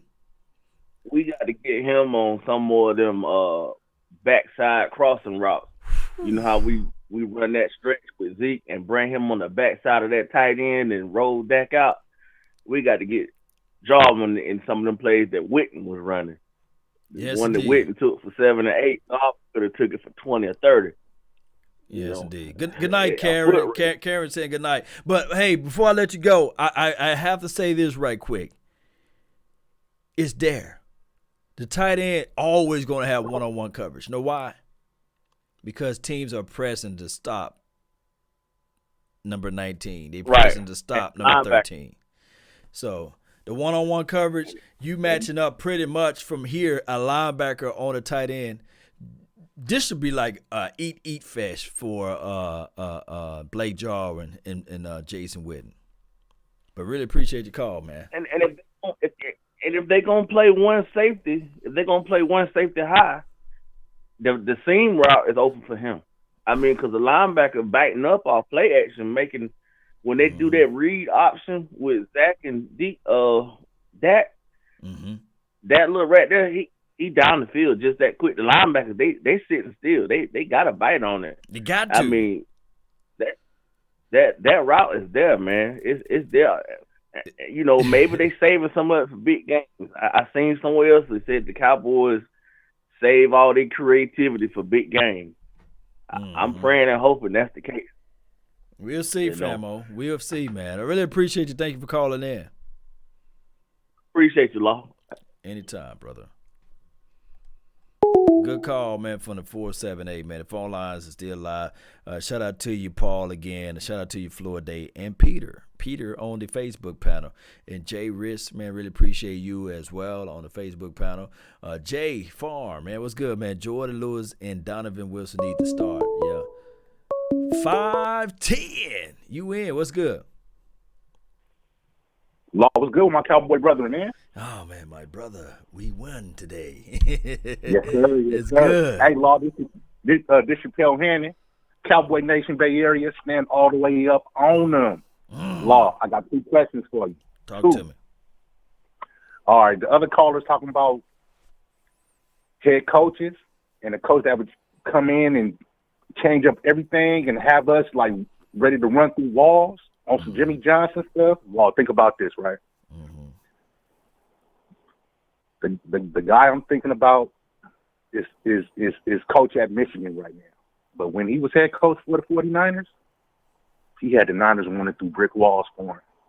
Yeah. You know what I'm talking about. I ain't gonna say his name. Yeah, we don't mention names, right? We ain't gonna mention his name. Yeah. Right. Yeah. That's who we need, Law. That's who we need. Jerry needs to go get him. But would Jerry Jones relinquish? That's the word of the day. Relinquish his power. That's part of it. Because you know that man demands the whole team. Like you know how he works. And my other question is to solidify that D line. And I comment every time you want, every time you even agree with me. We need to go get my boy Ndamukong Suh. Oh my goodness! But it's over with now. He's about 34, 35 now. I know, but hey, Law, we still need him. If Jerry can pull some strings and go get that man with Michael Bennett and D-Law. Oh, they old now though, man. Law, but he still got tread on the tires. He still got a little tread. Oh, yeah, just a little bit, Law, but that little tread can go a long way. I still believe in Suh. You still? I used to play D-line. I'm 6'5", 280. So 280, yeah. He was my man. You bigger than Bennett. Bennett 274. And that's his playing weight. We don't know what it really is. Probably 269, give or take. I'm gonna let my guy Jay Form let us know. Yes, sir. Yes, sir. Hey, Lawson, what do you think about that though? Like, if we bring in the coach from Michigan, that would change the whole dynamic. That would change the whole game for us, Law. Well, in order for that to happen, that means that we have to fall on our faces. And I think that right now, this team is playing with a chip on their shoulder. And I don't just see us like somebody's put 7-9. I just don't see the team losing 9 games. I just don't see it. No. That's not going to happen. And I think that this team, and call me optimistic Law right now, but I just think that this team can still win us a playoff game when we get there. I'm speaking into the existence. And I think that Jerry Jones, he's so sensitive about his son that he might give us the news that we ain't ready to hear, a 5-year extension. Oh, the Garrett? Ooh. You don't want to hear it, but that's just how it been. This is how it been. Please don't put it in the air like that, man. Please. I would go crazy. Hey, I got a question for you. Talk to me. You mentioned Stephen Jones. Yeah. This is an old question. How did you feel when he let T.O. go? And T.O. got us what? He had 30 touchdowns for us in his 3 years. He led the NFL in touchdowns when we let him go. And I'm still bitter. I'm still bitter at Garrett because he let Jimmy go. Like, I feel like that black cat stepped on the field, took that curse off us tonight. For some reason, I don't know. It may be me. But how do you feel about it, Law? When they let T.O. go, T.O. to me was dropping a lot of balls, man. He was, Law, but he was still leading the league in touchdowns. He was leading the lead in touchdowns, but he was also a boisterous guy that was in the locker room. Yeah, and but that's what we needed. But he alienated the quarterback, and he alienated at the time Jason Witten. And just like I believe, this is just my thoughts right quick. I believe that if Dez Bryant would have just took his losses on the chin and just moved on, Dez Bryant right now would be playing for the Dallas Cowboys. But by Dez Bryant calling out, hey, Sean Lee's a snake, and he threw a little jab at Jason Witten and the coaching staff a little bit.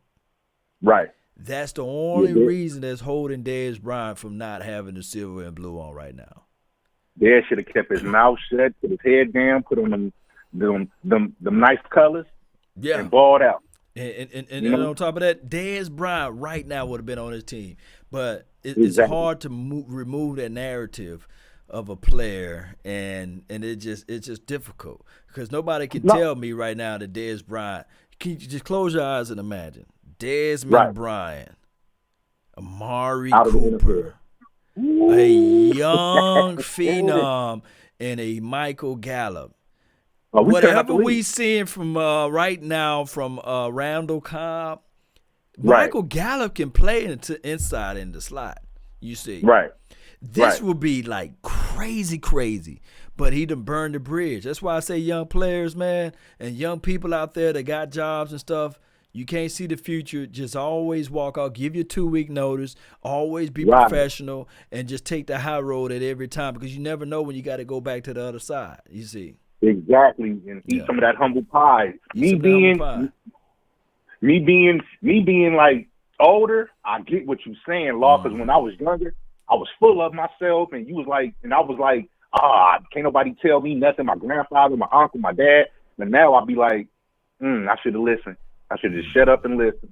You exactly right, bro. For real. Mm-hmm. Don't chase the money, man. Never chase the money, man. I got one more question, Law. One more question. What you feel about? And I've been hearing Antonio Brown name coming up. What you think about that? I mean, I don't know if they give him like incentives, like you can't come in here with the BS. Put your head down, get to work. I'm all for signing. But if he come in like what he did for Oakland, Pittsburgh, and the Patriots, no, we shouldn't even have that thought about AB. What you think, Law? AB tweeted out on his Instagram 3 days ago his bank account statement, and it said $24 million, some nines and O's. I think that he still have yet to learn and understand. He ain't humble. He ain't humble yet. So I love AB's skill set from a person that look at film, the way he cut in and out of his breaks. He will be a monster for this team. But whatever we seen from him playing on these other organizations won't even compare to what the Dallas media and the NFL news and media would do to him playing with silver and blue on. The moment he signs, before the ink dry, he will be suspended. Team obliterated. I can hear it right now, Law. TO.3. Point. What you call that? 2.0, 3.0, however you want to call it. 3.0. Yeah, 3.0. I can just hear it now. But thanks, man, for the time, man. I love your content. You and Mark Holmes and Voch. I mess with all y'all, man. Appreciate it, brother. Really appreciate it, man. Salute, bro. That's a good call, man, from the 510, man. The phone line is still open, 682-214-4087. Let me know if anybody is having a prominent interview on 105.3 The Fan, and I can switch over to them. But I would say that we love this team, but let's be real with it. Josh Gordon, the ABs of the world, and also Desmond Bryant, ain't happening, Captain. Team Roger Goodell's was not allowed to happen. I heard that Randy Gregory submitted his paperwork for reinstatement, and somewhere between the Cowboys organization and Roger Goodell's, you're supposed to have 60 days to review that and finalize the information. It's been beyond 60 days, and we have yet to hear anything from both sides. It seems like even if you reach out to the Cowboys.com, they like, they all caught up in the tongue. And then if you reach out to NFL, NFLPA, they don't know anything that happened. And trust me, can you close your eyes and imagine Randy Gregory instead of a Dorrance Armstrong on this rotational piece? And Dorrance Armstrong, DA, he did his job. He got the sack fumble. But he's no Randy Gregory, you see. So if you think that Randy Gregory can't get playing time, you can only close your eyes and imagine Josh Gordon's of the world, right? They would never see the field. And that's just the reality of it, man. Shout out to you again, Paul. For all of those that's on the Facebook panel, if you're there live, just give me a thumb up so I can know that you're there, so I can give a shout out to your name. But Skip, yeah, Philip Terry, yeah. My Cowboys family, we aren't even sure if Randy Gregory submitted the paperwork yet. Nothing being confirmed. True. So look, like my Cowboys family, they come up with the 110% correctness. It haven't been confirmed or denied. So we don't know. We just sitting there holding a reserve roster spot for Randy Gregory and a cherishable number, 94, and we don't know nothing about that number, right? So my thing is, to me personally, I done moved on. I done gave up hope for Randy Gregory. I just hope that whatever he does in his natural life outside of sports, that he's okay. I heard that he had a baby girl, baby son, or something like that. We just hope that he can just raise that child with the money that he created from the NFL to make sure that that child is in the best situation possible for their life, you see. But we can't even get Tristan Hill out there on the field. So if we could just go back to all of the resources we put on that defensive front four, it's been a wash, man. It's just been one of those things where we personally just don't know, Cowboy Nation. We just don't know. We have all of the tools put in place for the defensive forward to be spectacular. As much as we love 79, Michael Bennett, he's just a placeholder. The boy finna turn 34 years old. We better not be leaning on him for when he turned 35 next year. We got to hurry up and find somebody that can fill that spot. I wish I could lie to kick it to you all, but I can't. The reality of it is that right now, Malik Collins is on a contract year. Anthony Brown is on a contract year. Byron Jones is on a contract year.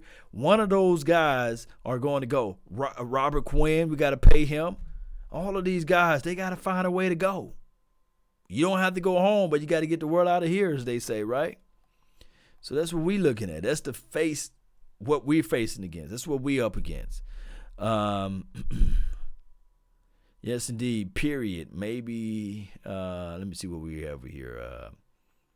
I really appreciate you all. Thank you all. Share this content. Hit that like button. You know, that helped this channel out. Michael Bennett leaves will turn into a compensatory pick for 2021, maybe even a higher one if given up 2020 for a 6th rounder. Yeah.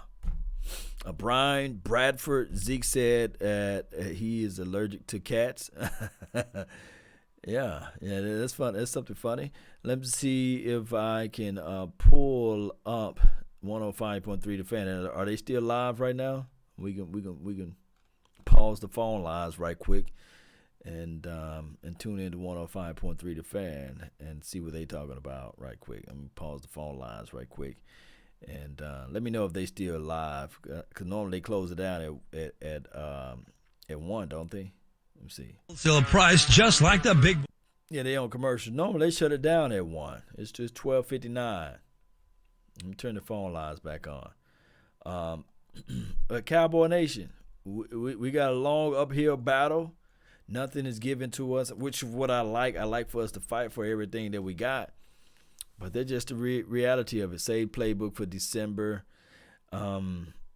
This is from TV. Is it Manny Fanny? Shout out to you. We need to win every game. And if we can't adjust to a team and we kind of saving the playbooks, then we already lost, you see. We should have enough plays for next December, all the way up to next December. 5-3, 3-0 in the NFC East. This is from Chris Longley. There's some good stuff out there. Keith Quinn, Cut Brown. Yeah. Isaac, really appreciate you, Floyd Day. D-Law Woods, Bennett, Quinn as starters with Gregory Armstrong,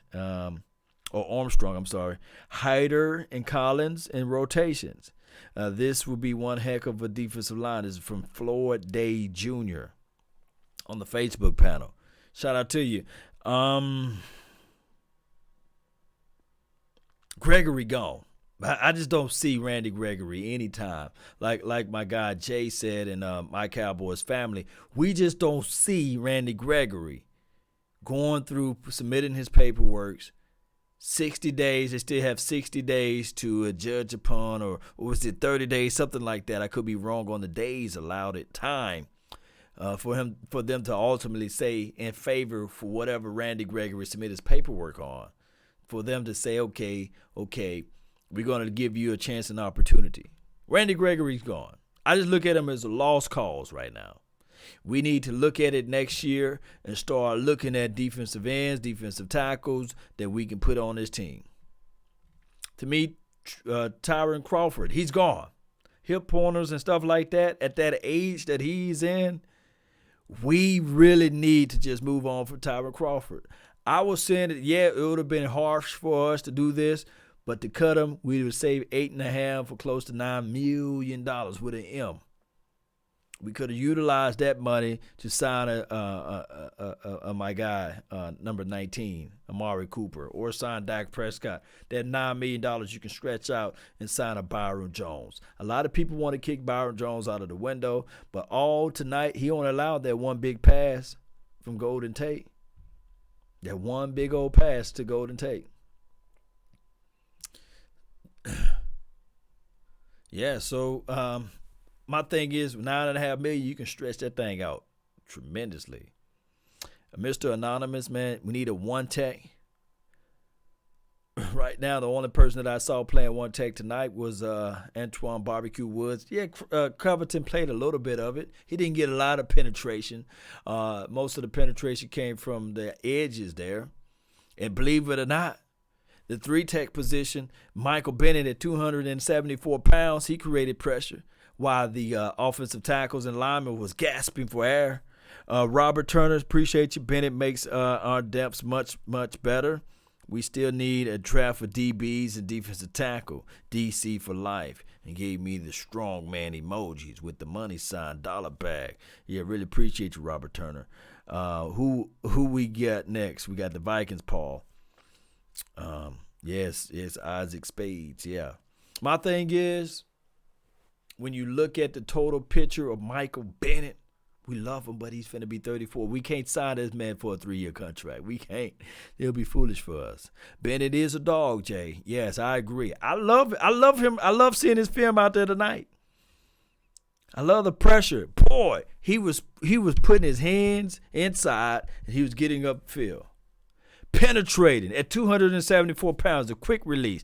Matter of fact, to me personally, one of those offsides or encroachment, it could have been just him playing the ball real good. But I do know the officials, it seems like they wanted to be a part of the game as well. So he did his job. He did his job tonight.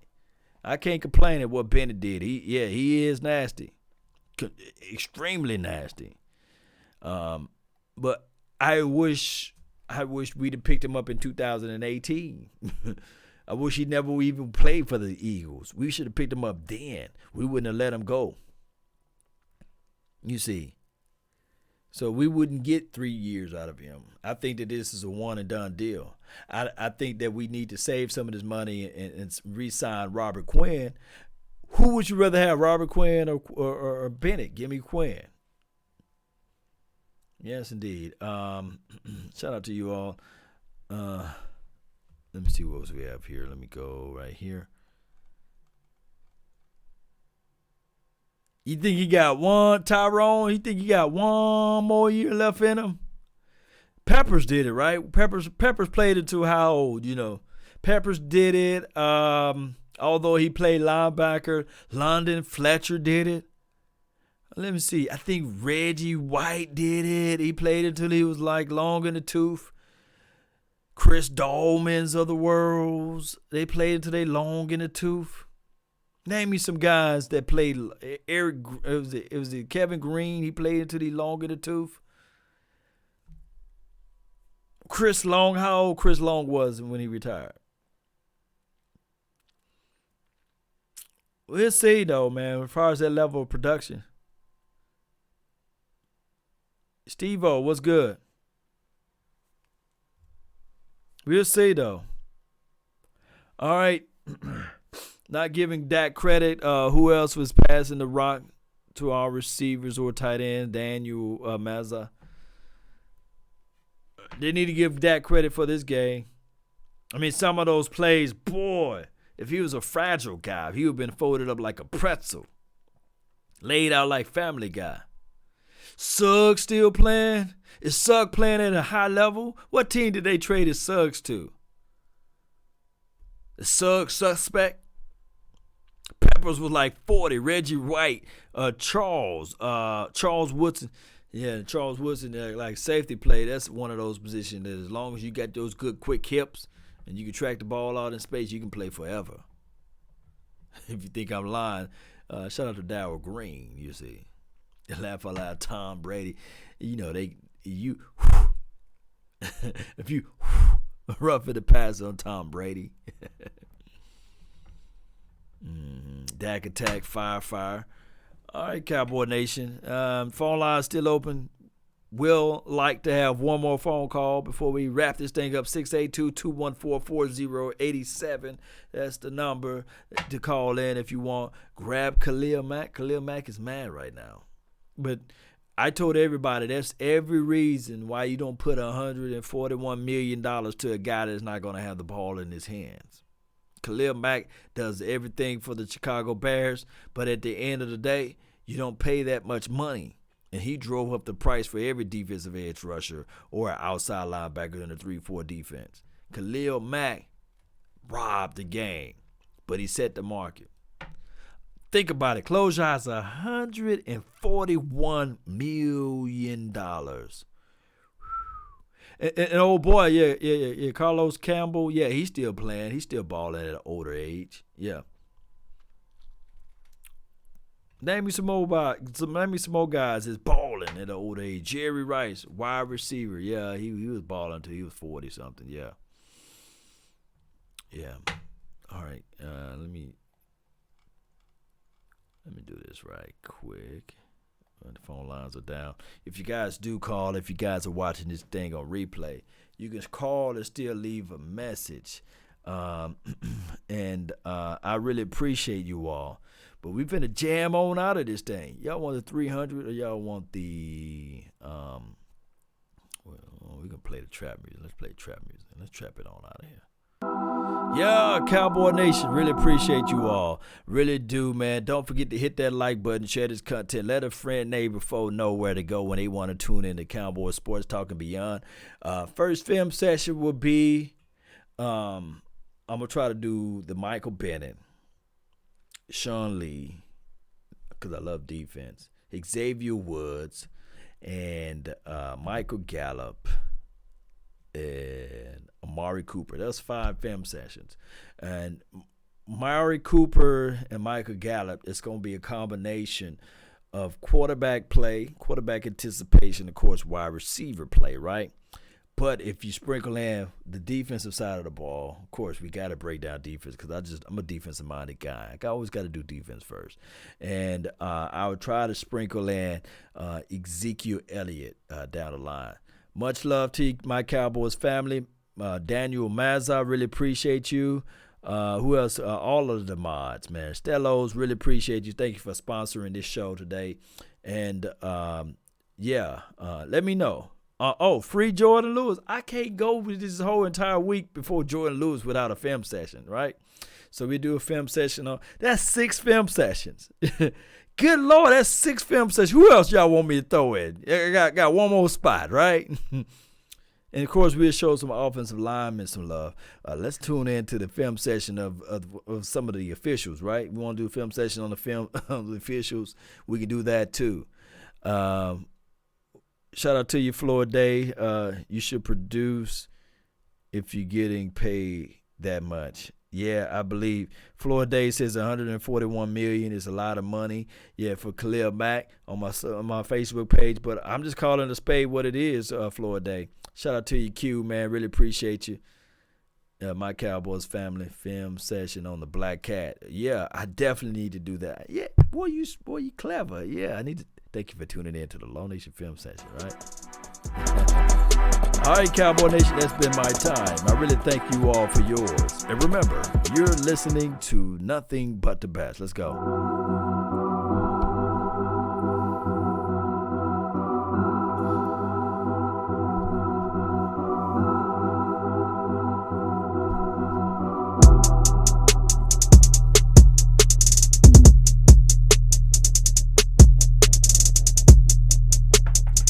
Jason Glear not clapping. He just holding it down like that. Yeah, Chuck, you right.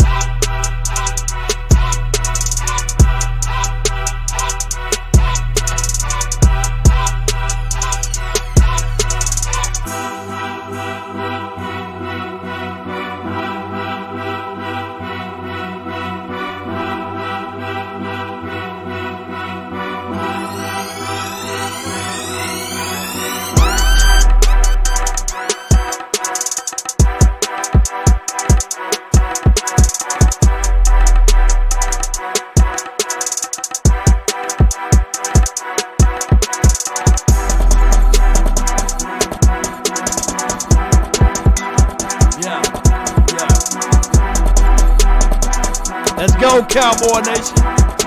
Let's go. Let me see the fire emojis.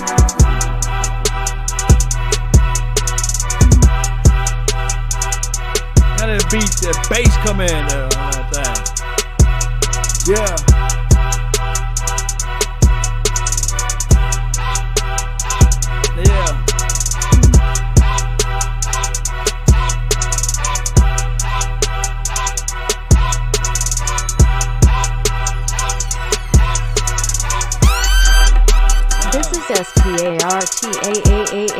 SPARTAAAA flex biceps.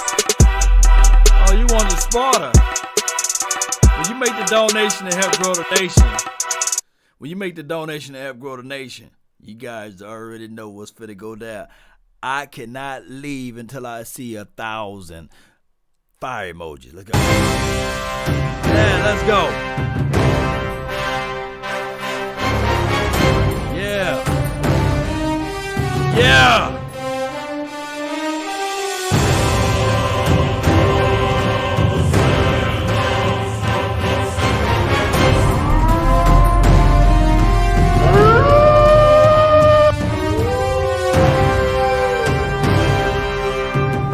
This is Sparta!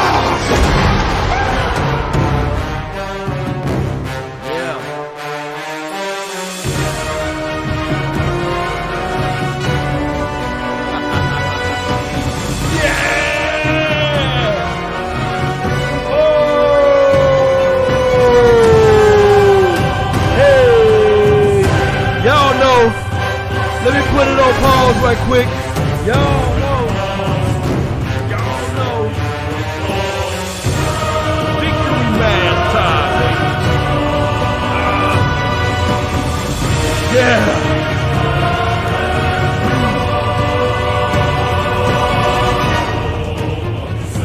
Let me see those fire emojis out there, baby. Yeah. Yeah.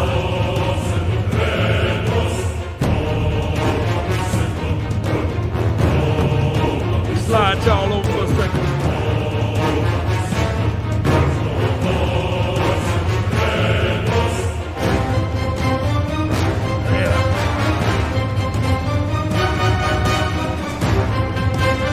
Yeah, baby!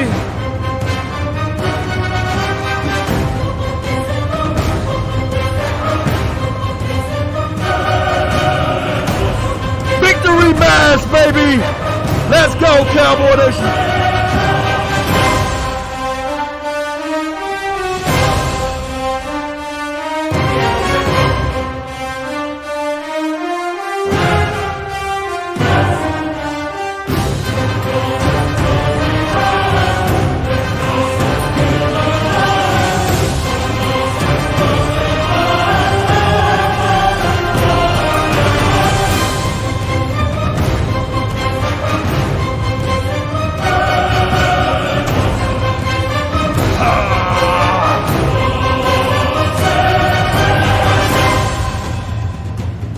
Let's go, Cowboy Nation.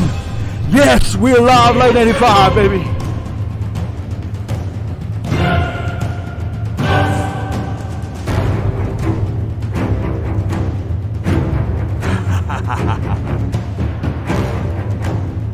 Let's go.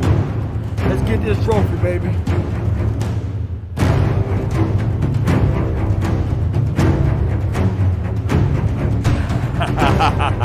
Let's go.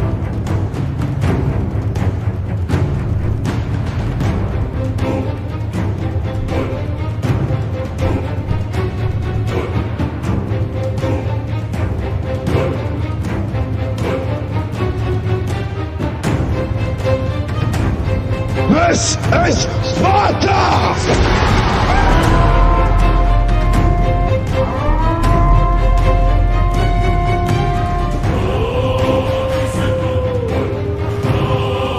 I can do this all night, baby. Let's go. Victory. Victory.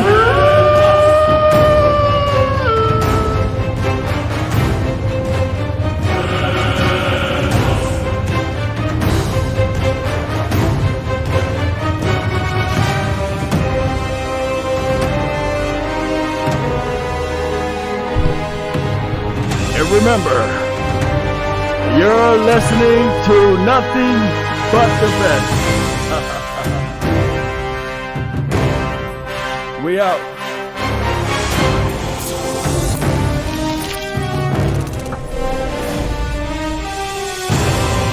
Yeah.